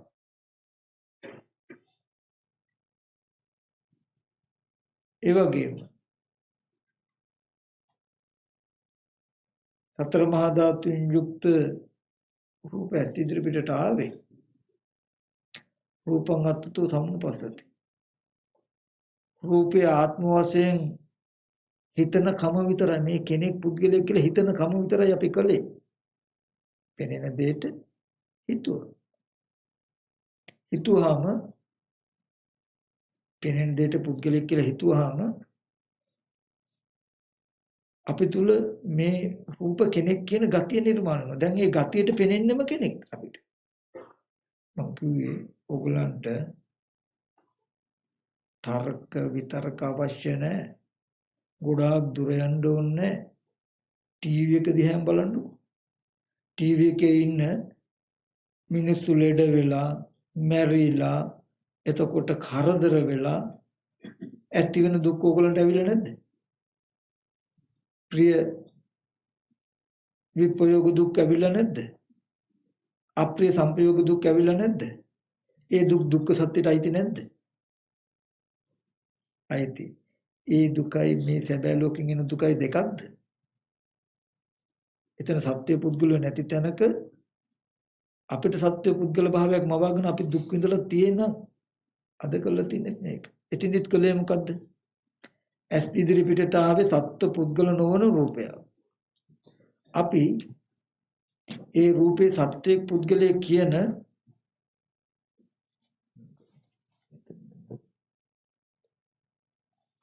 මේ රූපය සත්‍ය පුද්ගලයේ කියන කමින් හිත මෙහෙවල බලපු එකට විතරයි කළේ. ඇහැට රූපයක් පෙනෙන තැනට ටීවී එකේ ඈත් රූපය චක්කු විඤ්ඤාණ තුන්දෙනාගේ එකතු ස්පර්ශ නිසා වේදනාව කියන්නේ පෙනෙනවා කියන සිද්ධිය. ඒ තුල පුද්ගලිය සත්වය වටිනා වස්තු මුකුත් නැහැ. පෙනෙනවත් එක්කම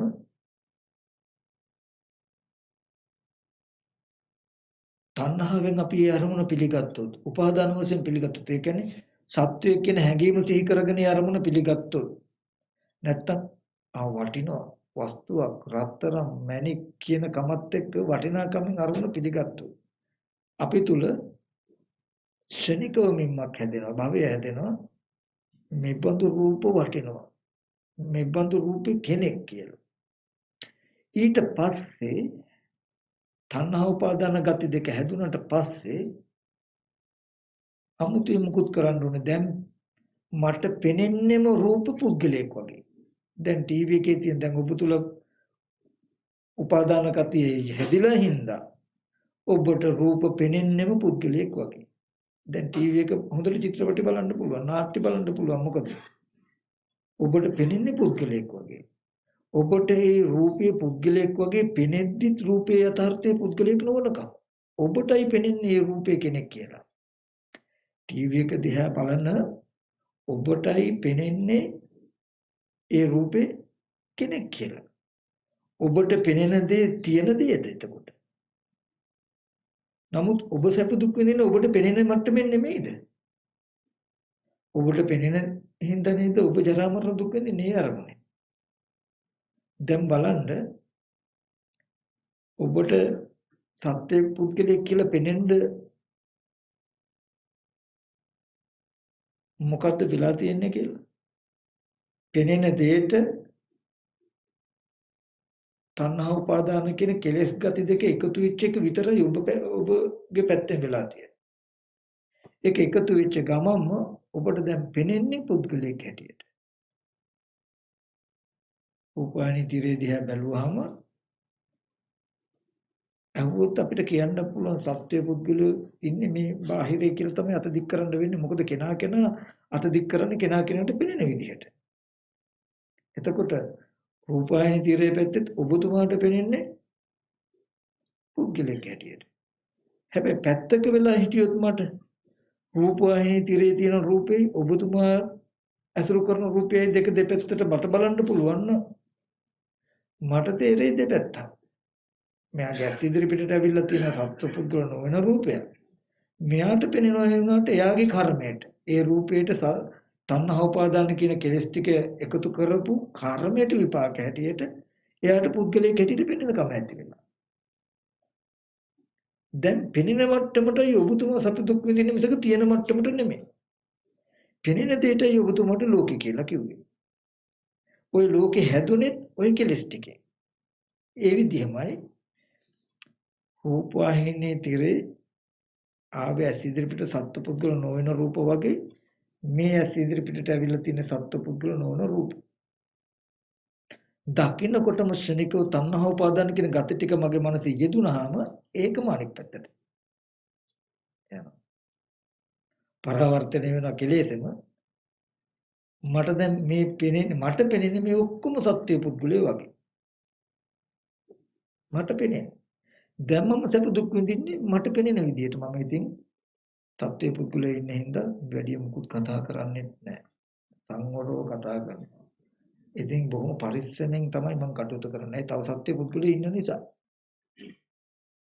මට අනිත් සත්‍ය පුද්ගලයෝ එක්ක ගනුදෙනු කරන්න වෙලා හින්දා ඒක ඇත්තම වෙලා හින්දා මම ලොකු පරිශ්‍රමයකින් තමයි මේ පරිසරේ ජීවත් වෙන්න බැලලා තියෙන්නේ. නමුත් ඔබතුමාලා නිකන් හිතන්න මේ දර්ශනය මනසෙන් ගෙවුනොත් ඒ මනසට මොනතරම් විවේකයක් හම්බ වෙයිද කියන එක. මේ කියන එක ඕගොල්ලෝ ප්‍රායෝගිකව කරලා බලන්න ඕන. ඕන තැනක ඕන ඔය කියපු උපමාවල් අරගෙන සංසන්දනය කරලා බලන්න. මේ දැනුත් ටීවී එකේ ඩිස්ප්ලේ එකේ තියෙන රූපේ වගේ මේ තියෙන රූප ටික ඔක්කොම. මංගාව කෙලෙස් තණ්හා උපාදාන කියන පොඩි ගතියක් විතරම එකතු වෙලා තියෙනවා. තණ්හං ජනේති පුරුෂෝ. පුරුෂයා උපදවන්නේ තණ්හාව. මේ සත්‍ය පුද්ගල හදලා තියෙන්නේ තණ්හාව.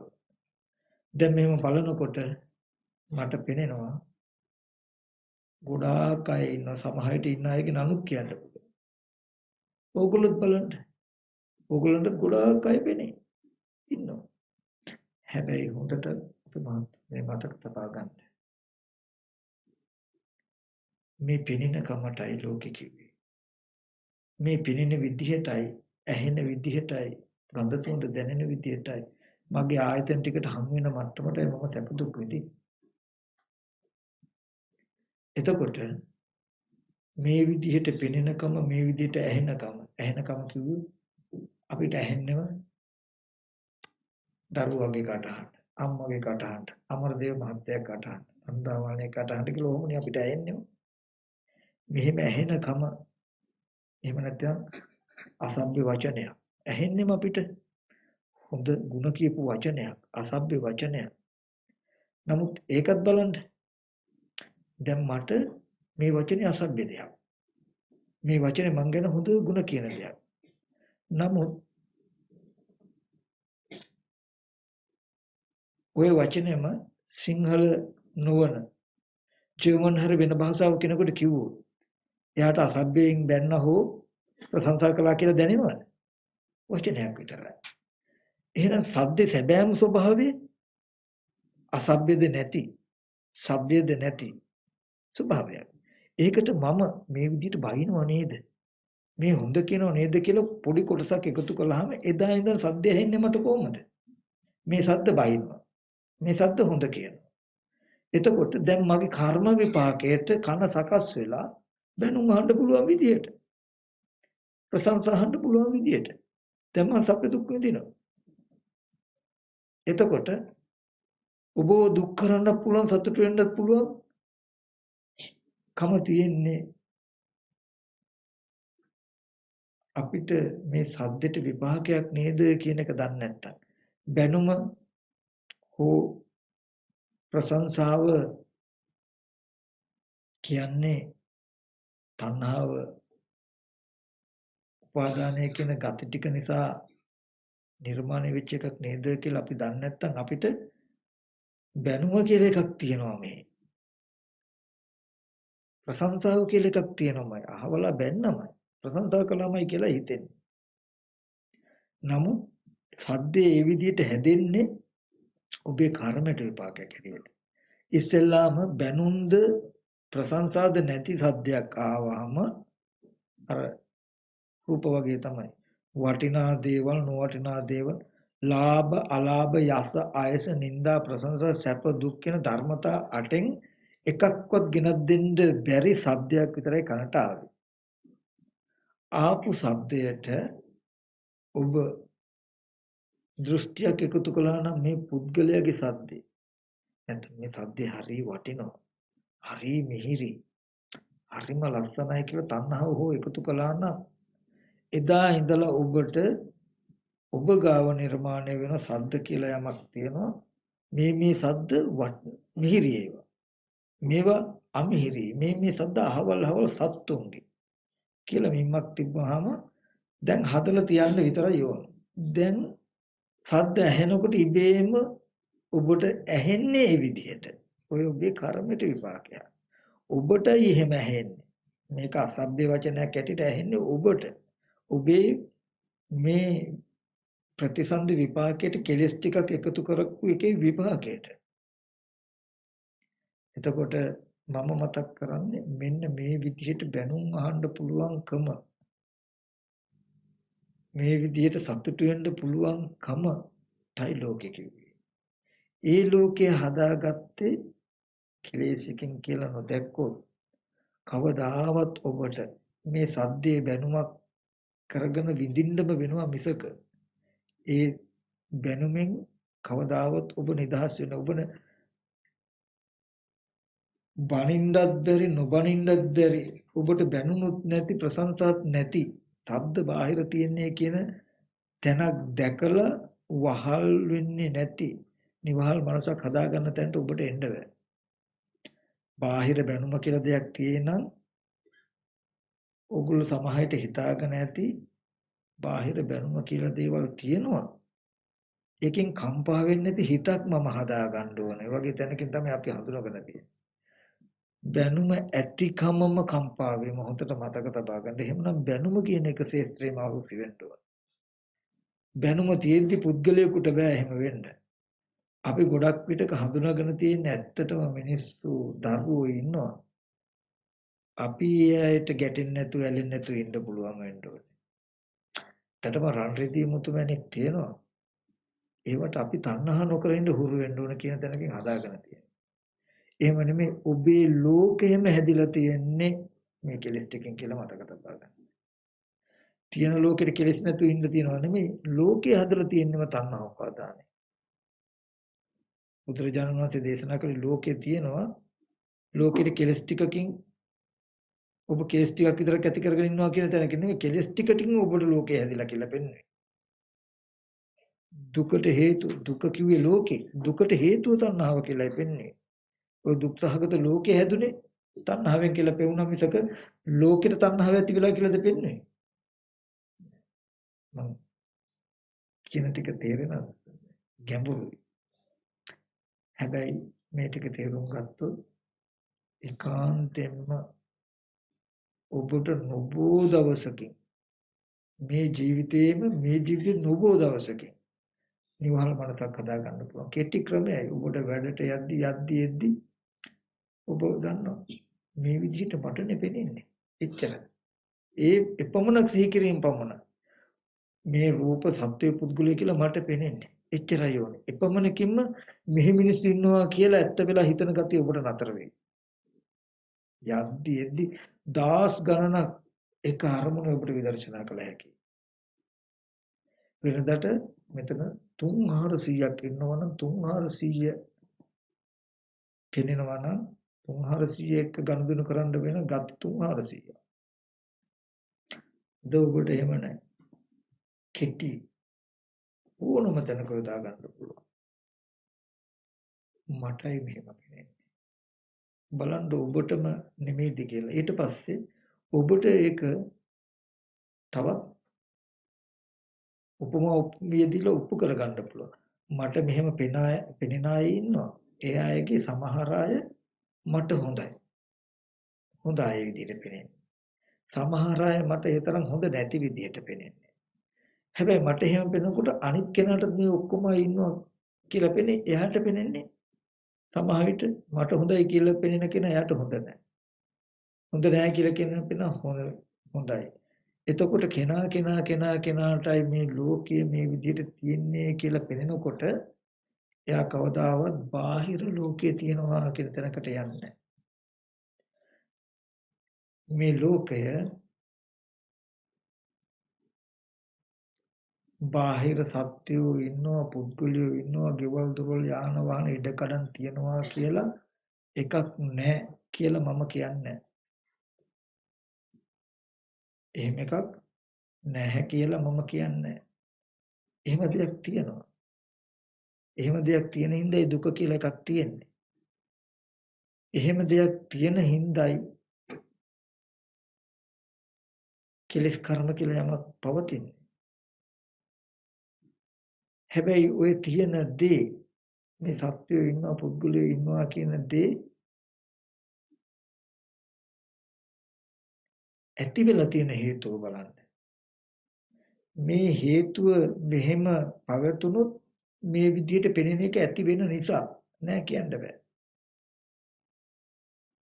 ඔබට මේ පෙනෙන ඇහෙන ආයතන ටික පිරිසිඳ නොදක ඒකට කෙලෙස් ටිකක් එකතු කරන තාක් ආයතන ටික ඔබට මෙහෙම පෙනෙනකම ඇති වෙන නිසා ලෝකේ නෑ කියලා කියන්න බෑ.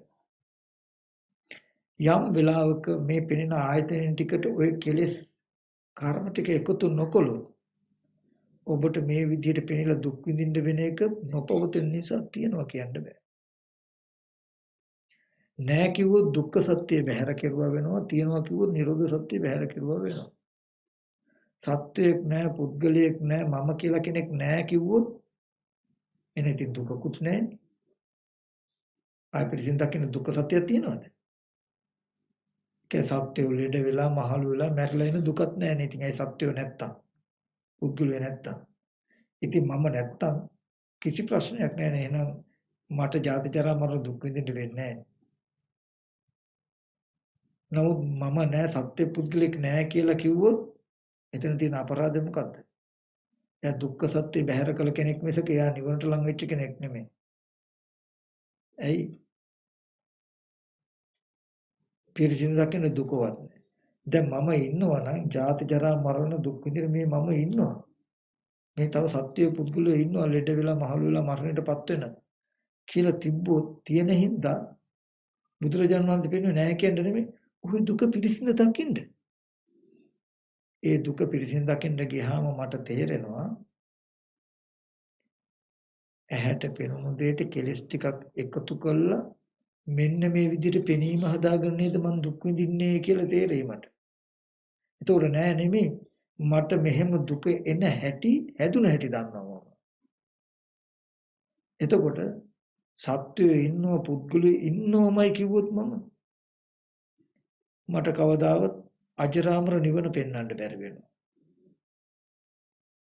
ඒ හින්දා ඉන්නවමයි කියන්නේ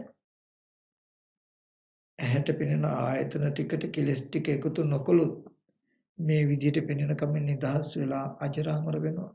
සත්‍ය පුද්ගල ලෙඩ වෙලා මැරලා යන දුකෙන් දුක් විඳින්න වෙන්නේ කියලා අනිත් පැත්තට පෙන්නනවා.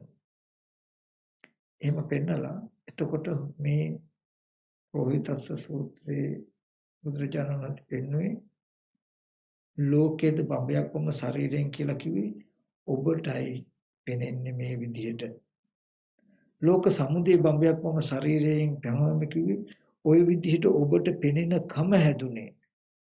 පෙනෙන දෙයට තණ්හා උපාදාන කියන ගති ටික එකතු කළායි. ලෝක නිරෝධයේ බඹයක් වම ශරීරයෙන් පනවන්නේ කියලා කිව්වේ. පෙනෙන ඇහෙන දෙයට කිලස් එකතු නොකළොත් මේ බාහිර ගොඩාක් වටිනවා. තව සත්‍ය පුදුලෝ ඉන්නවා කියලා ඔබට පෙනෙන ওই ගතිය දිය වෙලා යයි. එදාට මේ සියලුම වෙහෙසෙන් ඔබ නිදහස්. සම්පූර්ණව පෙනෙන ගතිය ගෙවිලමම යනවා. දරුවෝ ඉන්නවා ඒත් අපි යුතුයකමක් නිසාවත් කරන්න ඕනේ කියන කමක් නෑ. මොකද මම නැති නිසා. මම කියන තැන මම විතරක් ඉන්නවා අනිත් ඒවා විතර පෙනෙන කම නැති වෙලා විතරක් නෙමෙයි.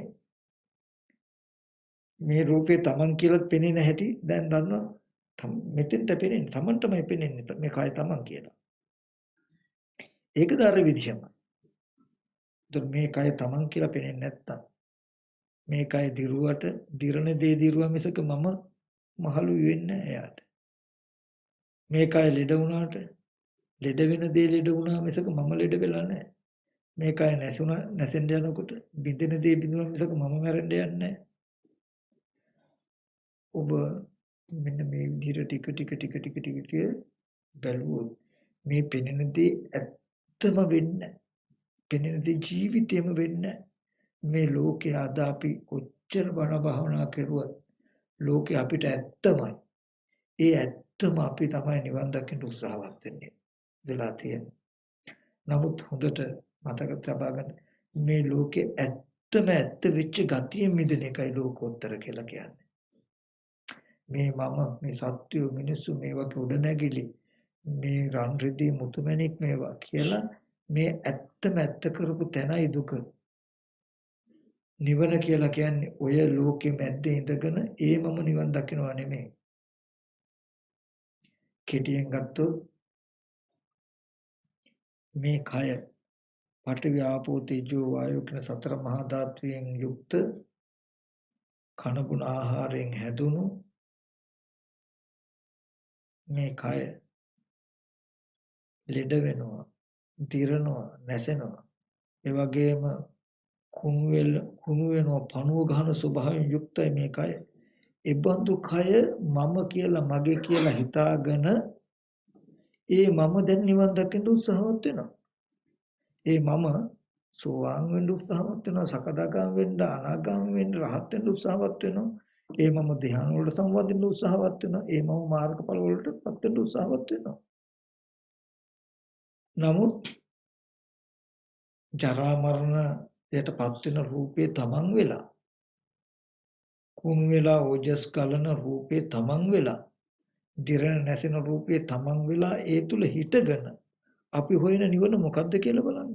කියන්න මට ඒක ප්‍රායෝගිකද? නිබඳු පැවැත්මෙන් මිදීමම අජරාමර නෙමෙයිද? මේ කුණු වෙච්ච ජරා මරණයටපත් වෙන කය මම වෙලා නිවන් දකිනවද? ඒ බඳු කය මම කියන මේ මිදීමම නිවනද? කියන දෙකෙන් කෝකද සහේතුක? ඒ හින්දා සෝවාන් සකදාගාමි රහත් කියලා කියනකොටම දුවන්න එපා. වචනයක් ඇහෙනකොට හොඳට බුද්ධිමත්ව බලන්න. ඔබේ ජීවිතේ අපි නිදෙන්න ඕනේ බැඳිලා ඉන්න තැනින් නේද? බැඳුම හොයාගන්න. ඔබ ජරා මරණ ශෝක පරිදේ දුක්ඛ දෝමනස් උපායාසයන්ගෙන් නොමිදුනේ මේ කයේ බැඳුණු හින්දා නේද? එහෙනම් මේ කයෙන් මිදීමම ජරා මරණයෙන් මිදීම නෙමෙයිද? ඔබ බාහිරයට පැනලා පළඟැටියා වගේ ආයතන 6 පැත්තට පැනලා ඉන්න තාක් ඔබට මේ කය මම වෙනවා. මේ කය විඳින්නම වෙනවා. ඒකෙන්මයි නිවන නැති උනේ. යම් වෙලාවක මේ පොළවේ පතිත වෙලා තියෙන ගහේ ඡායාව වගේ මේ සතර මහා ධාතුව මත පතිත වෙලා තියෙන මගේ මානසික ඡායාව කියලා ඔබ හඳුනගත්තොත් ඒ කියන්නේ ඔබේ උපාදානයටයි මේ රූපේ හසු වෙලා තියෙන්නේ. රූපයට කියන උපාදානීයයි කියලා. උපාදාන ස්කන්ධය. සත් රූපං අත්තතෝ සම්නුපස්සති. රූපේ ආත්මයක් වශයෙන් පෙන්වන සත්‍යයක් ඇටියට පෙන්වනකම තියෙන ඔබේ මනසේ.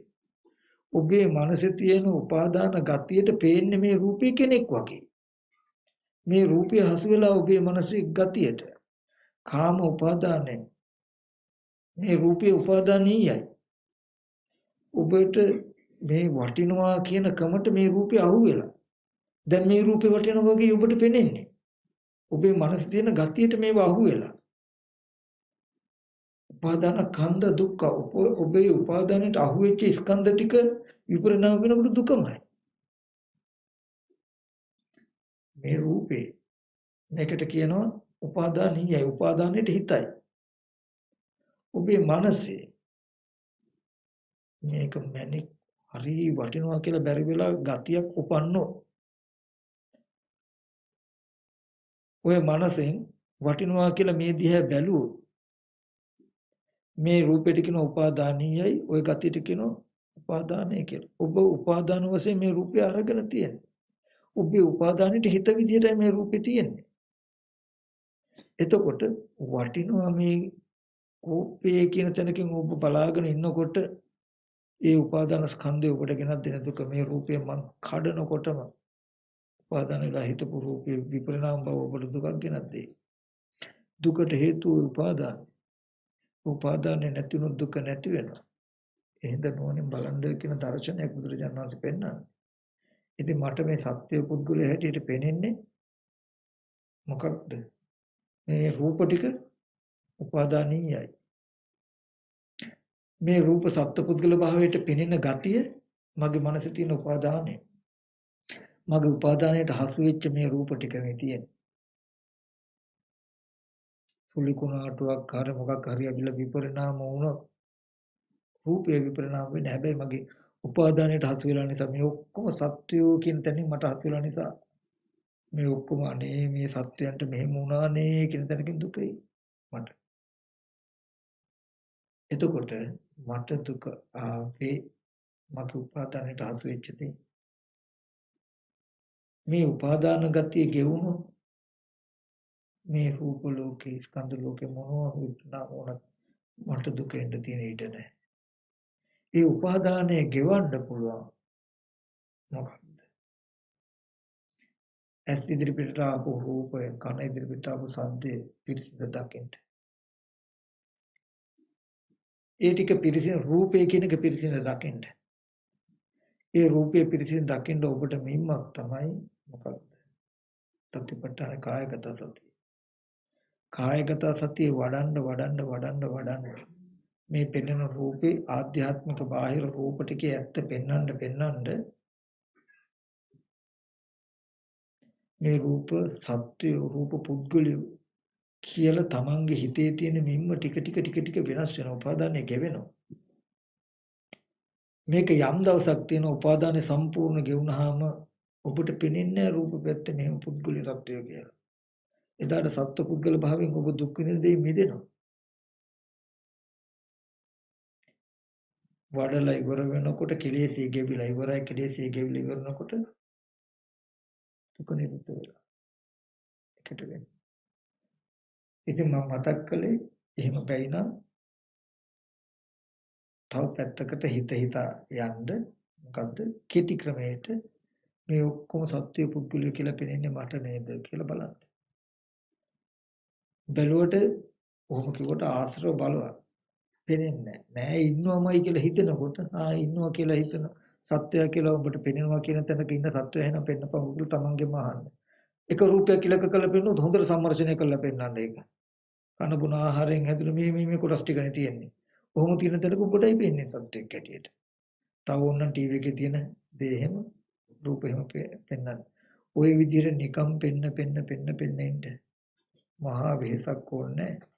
වැඩට යනකොට මෙල්බන් සිටි එකේ සිටි එකම එක සිතෙන් විදර්ශනා කළ හැකි ඔක්කොම. මේ ඔක්කොම මටයි මේ විදිහට සත්‍යය හැටියට පෙනෙන්නේ. එහෙම අපි ටික දවසක් යනකොට අපි දක්ෂ හිත පිළිගන්නවා. මුලින් තමයි පිළිගන්නේ නැත්තේ අපිට උත්තර සපයන්න වෙනවා එකක් ගන්න නැහැ සතර මහා ධාතු කන පුන ආහාරයෙන් ඇදලා තියෙන කුණු කොටස් ටිකක් තියෙන්නේ. ඒ කියන්නේ අපිටයි පේන්නේ කිව්වට පිළිගන්නේ නැහැ ඉන්න හින්දායි පේන්නේ කියලා යා කියන්නේ කෙලෙස්. නෑ ඉන්න හින්දා නෙමෙයි මේ විදිහට මටයි පේන්නේ. එතකොට Tamanට පෙනෙන බව ඉන්න කෙනෙක් පෙනෙනවා නෙමෙයි මෙහෙම රූප ටික මෙහෙම කෙනෙක් පුද්ගලෙක් ඉන්න බවට පෙනෙන්නේ Tamanටයි කියන ටික පෙන්වන්න. මට දරුවා වෙලා පෙනෙන කියන අනිත් කෙනෙකුට දරුවා කියලා පේන්නේ ඒ විදිහට මටයි පෙනෙන්නේ. ඔහොම පෙන්න ඉන්නකොට බාහිර ආයතනයට නැමිච්ච මනස ටික අඩු වෙනවා. ඇලියෙන් ගැටින් දෙක අඩු වෙනවා. රූප ටික පිරිසිඳ දකින්න ටික මේ සත්පුද්ගලකම දිය වෙනවා. මේ ආයතන හයේ තියෙන වටිනාකම දැනෙනකම ගෙවෙනවා. බලන්න නැත්තම් අපි කොච්චර භාවනා කළත් බණ ඇහුවත් වටිනාකම අපේ ගෙවෙනවද කියලා. ඒ කියන්නේ අපි අද දවසේදී ඉගෙනගෙන තියෙන ප්‍රායෝගික වෙන්නේ ඇත්තටම වටිනා වස්තු තියෙන රත්තරන් රිදී මාල තියෙනවා. මම කොහොම හරි හිත හදා ගන්න ඕනේ තණ්හා නොකරන විදිහට කියලායි අපි හිතන්නේ. ඉතින් ඔක කෙරෙන දෙයක් නෙමෙයි. දරුවෙක් හැටියට දකිද්දි දරු තණ්හාව නැතුව ඉන්නවා කියන එක වෙන්නේ මේ රූපේ දරුවෙක් හැටියට පෙනෙන්නේ මට නේද කියන තැනකින් ගත්තාම එහෙම පෙනෙන සිද්ධිය ඇති උනේ කොහොමද කියලා පෙන්වන්න පුළුවන්. එතකොට කාලයක් යනකොට මේ පෙනෙන දර්ශනයේ වරද මට පෙනෙන දෙයටයි මම බැඳලා තියෙන කියන තැනකින් එනවා. එහෙම බලනකොට බාහිරයට පත දෙවිච්ච සිහිනුවන ආධ්‍යාත්මිකට එනවා. ඔයගලන්ට බාහිර ආයතන ටික තත්ත්ව පුද්ගල භාවයෙන්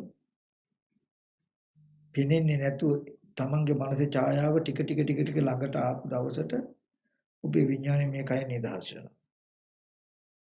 හරියට ගැරන්ඩියෙක් හවෑරියා වගේ මේ ඖදාරික කබලින්ක රූපේ ඔබට මම වෙන්නේ මේ අංග ඇහැ කන දිවනාසය ශරීරය ඇති සියලු අංග පසඟ ඇති ඔබට හම්බ වේ මනෝමය කයක. මේ කයත් එක්කම ඔබට බොහෝ වෙනවා. එදාට ඔබට කාම ලෝකේ අයිතියක්. මේ කන බොන සතර මහා ධාතු රූපයෙන් යුක්ත මේ කය මම වෙලා කවදාවත් අනාගාමී වෙන්නේ නැහැ. හොඳට මතක තබා ගන්න මේ කයම කබලින්ක ආහාරයෙන් හැදලා තියෙන සතර මහා ධාතුයි. මේ කය මම වෙච්ච කමමයි ඔබ කාම ලෝකෙට අයිති උනේ. ඔබ මේ ගැරන්ඩියෙක් හැවෑරියා වගේ මේ කය තමන් කියන දර්ශනයෙන් මිදිලා මනෝමය කයක වාසයට පැමිණියොත් අන්න එදාට ආගාමී ආයත් මේ ලෝකෙට එන්නේ. හැබැයි ඒක වෙන්න නම් මේ පෙනෙන පැත්තෙන්ද හැදිලා තියෙන්නේ. ඔබට සතර මහා ධාතුවේ සත්‍ය පුද්ගලිය ඉන්නවා කියන තැන ඉඳලා රන් රිදී මුතුමැණික් තියනවා කියන තැන ඉඳලා ගෙවාගෙන ඇවිල්ලා තමයි මෙතනින් තමයි ආධ්‍යාත්මික පැත්තෙන් තමයි කාම භූමියෙන් ඊතරන දුරටුව තියෙන්නේ. හොඳට මතක තබා ගන්න මේ කය මම කියන තැනක ඉඳගෙන මේ කයේ විඥානේ බැඳිලා තියෙද්දි බාහිර ආයතනයක දර්ශනයකින් අපි මිදෙන්නේ. පෙනෙන දේ පෙර නොතිබීම හටගෙන ඉතුරු නැතු නැති වෙනවා කියලා දැක්කත් අපිට මුකුත් වෙන්නේ මේ කය මම කියන තැනින් සැප දුක් විඳින්න වෙනවා. එතකොට පෙන පෙර නොතිබීම හටගෙන ඉතුරු නැතු නැති වෙනවා කියන එක දකින්න හොඳට ඉතුරු වෙනවා. මේ කය සහිත මට ඒක හොඳට පේනවා හොඳට තේරෙනවා වෙයි.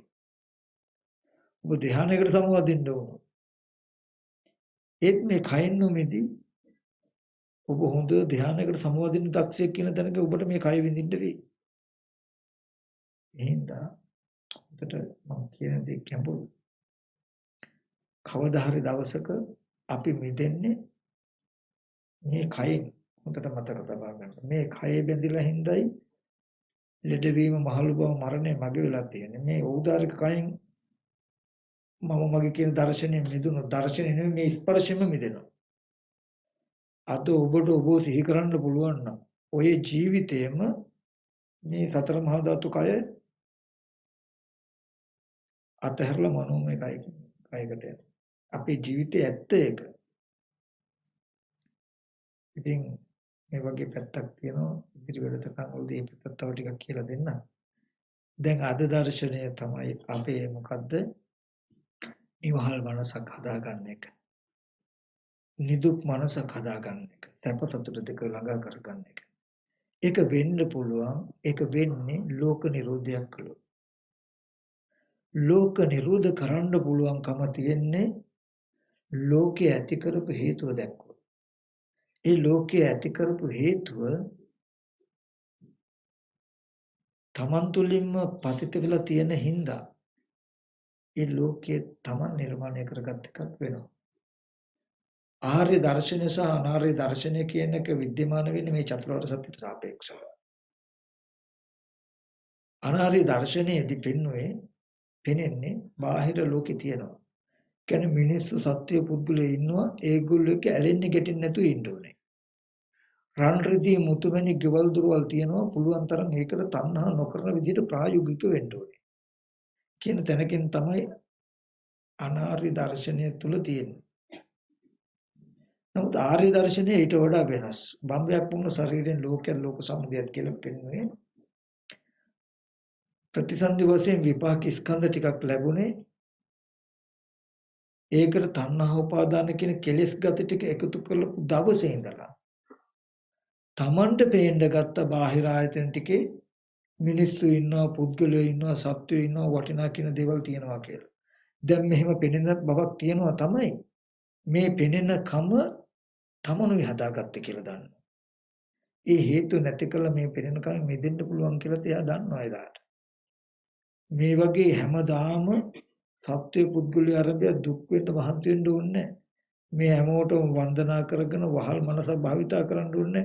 මේ ලෝකෙන් නිදහස් වෙන්න පුළුවන්. ඇත්තටම ඕගොල්ලන්ට වටිනාකම කියන එක කිසිදු වස්තුවක් කරබ යෙදෙන්නෙම නැත්තම් සල්ලි ගෙවල් දොරවල් රකින්න යාන වාහන ගන්න කියලා 아무තු වෙහෙසවල් තියෙයිද? ප්‍රශ්න ගැටලු තියෙයිද? කියන ඕගොල්ලන්ට වටිනාකම යෙදෙන්නෙම නැත්තම් ඈ බුදු තනක් තියෙයි. ඒ බුදු කෙනාට කැලේක ගහක් යට ඉඳීම සුව පහසු පළස් එරපු මාලිගාවක ඉඳීමත් අතර කිසිදු වෙනසක් නැහැ. මාලිගාවක ඉන්න කෙනෙකුට වඩා 100 ගුණයක් සුව පහසුවක් විඳිනවා එයා කායිකවත් මානසිකවත් ගහක් යට ඉඳලා. ඒ බඳු දර්ශනයක් ප්‍රධාන වෙන්නේ.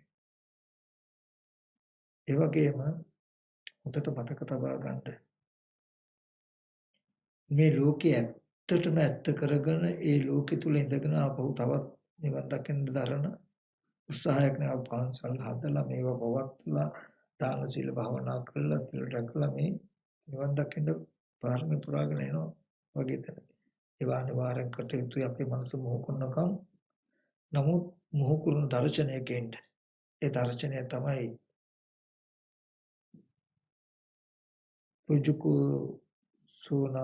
රුජුකෝ නාම සුමග්ගෝ අභියෝ නාම තාදිසා. ඒ මාර්ගයේ ඍජු ඒ දිශාව නිර්භයයි. එකට අද දවසේදී නෝ තේරෙනවා නම් එක දෙයක් විතරක් මතක තබාගෙන උපමාව ටීවී එකේ තියෙන රූපේ කෙනෙක් කියලා පෙනෙන්නේ මට. එච්චරයි ඔබට බලන්න තියෙන්නේ. ඒ වගේ මේ සියලුම දේවල් පුද්ගලයා හැටියට පෙනෙන්නේ මට. මේ සල්ලි මිල මුදල් වටිනවා හැටියට පෙනෙන්නේ මට කියන දැනකින් පෙන්න ඉන්නේ. ඒකට හේතුව ඕනනම් දක්වන්න. එතකොට නෑ කියන්නේ ඔබට ලෝකයක් පෙනෙනවා වගේ. ඒ කියන්නේ දැන් අපි ගත්තොත් මේ ලෝකය හැදෙන හැටි. මේ පෑන මේ දිහා දැන් ඇහැට පෙනුණු මේ වස්තුව පෙනීම් දර්ශනයක් විතරයි. හැබැයි මම හිතුවොත් මේක නිල් මැණික් වලින් හදපු එක මේක කෝටි ගණක් වටිනවා කියලා හිතුවොත් මම ටග්ගල මන් තුල දැනුමක් හැදෙනවා මේ පෙනෙන දේ කෝටි ගණක් වටිනා දේ හැටියට. හැදුණු ගමන් දැන් මට පෙනෙන්නේ මේ කෝටි ගණක් වටින මැණිකක් වගේ මට පෙනෙන්නේ මේක. දැන් මම දන්නේ නැත්තම් මේක කෝටි ගණක් වටිනාකමට මටයි පේන්නේ.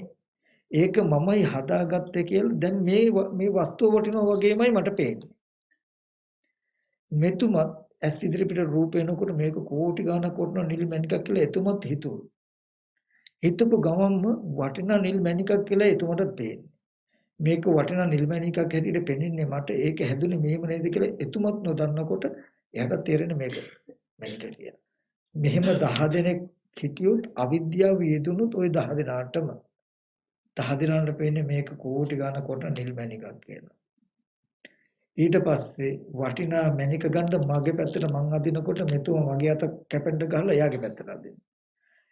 ඒ අත කඩලා තව එක්කෙනෙක් ගන්නවා. ඉතින් එකම කලකෝලල්ලයක් වෙයි. වෙන්නේ නැද්ද? ඒක තමයි මේ වෙලා තියෙන්නේ. ඉතින් ඔය කිසිදු එක්කෙනෙකුත් අතවත් දාන්න නැති මේකට අවිද්‍යාව නැති වුණා. මේ වස්තු මේ කෝටි ගණක් වටිනවා කියලා පෙන්නන ක්‍රම තියෙන්නේ මං ගාව නේද? නමුත් උරුම කරගත්තොත් මට ජරා මරණ දෙයක් නේද උරුම කරගන්න වෙන්නේ කියන උත්තරය එන්නේ. ඒ නිසා මේ කියපු ටික නොතේරුනොත් ඒක බැහැර කරන්නත් එපා. රාමුදුරු මහාමුතු දෙයක් කිව්වා කියලා පැත්තකින් තබා ගන්න. මේ ටික තේරුම් කරගන්න දරුවෝ අපි ආපු සසර ගොඩාක් දුරයි. ගොඩාක් දිගයි. ලෝකේ තියෙන නිසා තණ්හා කරනවා. තණ්හා කරන නිසා ඒ ලෝකෙට ඉපදෙනවා. ආයෙත් ඒ ලෝකේ තියෙන නිසා තණ්හා කරනවා. ආයෙත් ඒ ලෝකෙ ඉපදෙනවා. මේ ගමන ගොඩාක් දුරයි. කවදාවත් තණ්හාව යෙදෙන්න ලෝකේ ඉතුරු නොකරන අපි ඉගෙනගෙන හිටියේ නැහැ. තණ්හාවෙන් හදපු ලෝකෙට තණ්හාව නොයෙදෙන්න නම් බුදුරජාණන් වහන්සේ කියපු මේ ධර්මයේ තේරුම් අරගෙන නෝනින් කටයුතු කරන්න කියන එක මතක් කරනවා. ඒ සඳහා වැඩි මුකුත් ලොකු දෙයක් එපා. එක දෙයක් විතරක් කරන්න. එක දෙයක් විතරක් කරන්න. මටයි මෙහෙම පේන්නේ කියලා බලන්න. ඉතින් දැන් රැ වෙලා ගොඩක් ඊට පස්සේ වැඩ කටයුතු වලට යන්න තියෙන ඉඳලා තමයි දේශනාව වත්තන්නම්. අපි ඉදිරි භාවනා වැඩසටහන් වලදී මේක තවදුරටත් පැහැදිලි කරලා දීලා භාවනා වැඩසටහනදී උත්සාහවත් වෙනවා ටික මේ ජරා මරණ දුක් එන ලෝකයේ නිදහස් වෙන ක්‍රමවේද උගට ටික හුරු කරවන්න. ඒ හැම කෙනෙක් සම්බන්ධ වෙන්න. එක දෙයක් මතක තබා ගන්න මේ පින්න කරුණ මම දන්නේ මට තේරුණා ඔබට තේරුණාද කියලා. තේරුණා නම් ඇත්තටම වාසනාවන්තයි. නමුත් නොතේරුණා මෙන්න මෙහෙම දෙයක් තියෙනවා මේක තේරුම් ගන්න උත්සාහවත් වෙන්න කියන තැනකින් කටයුතු කරන්න කියලා මතක් වෙනවා. හොඳයි සාදු.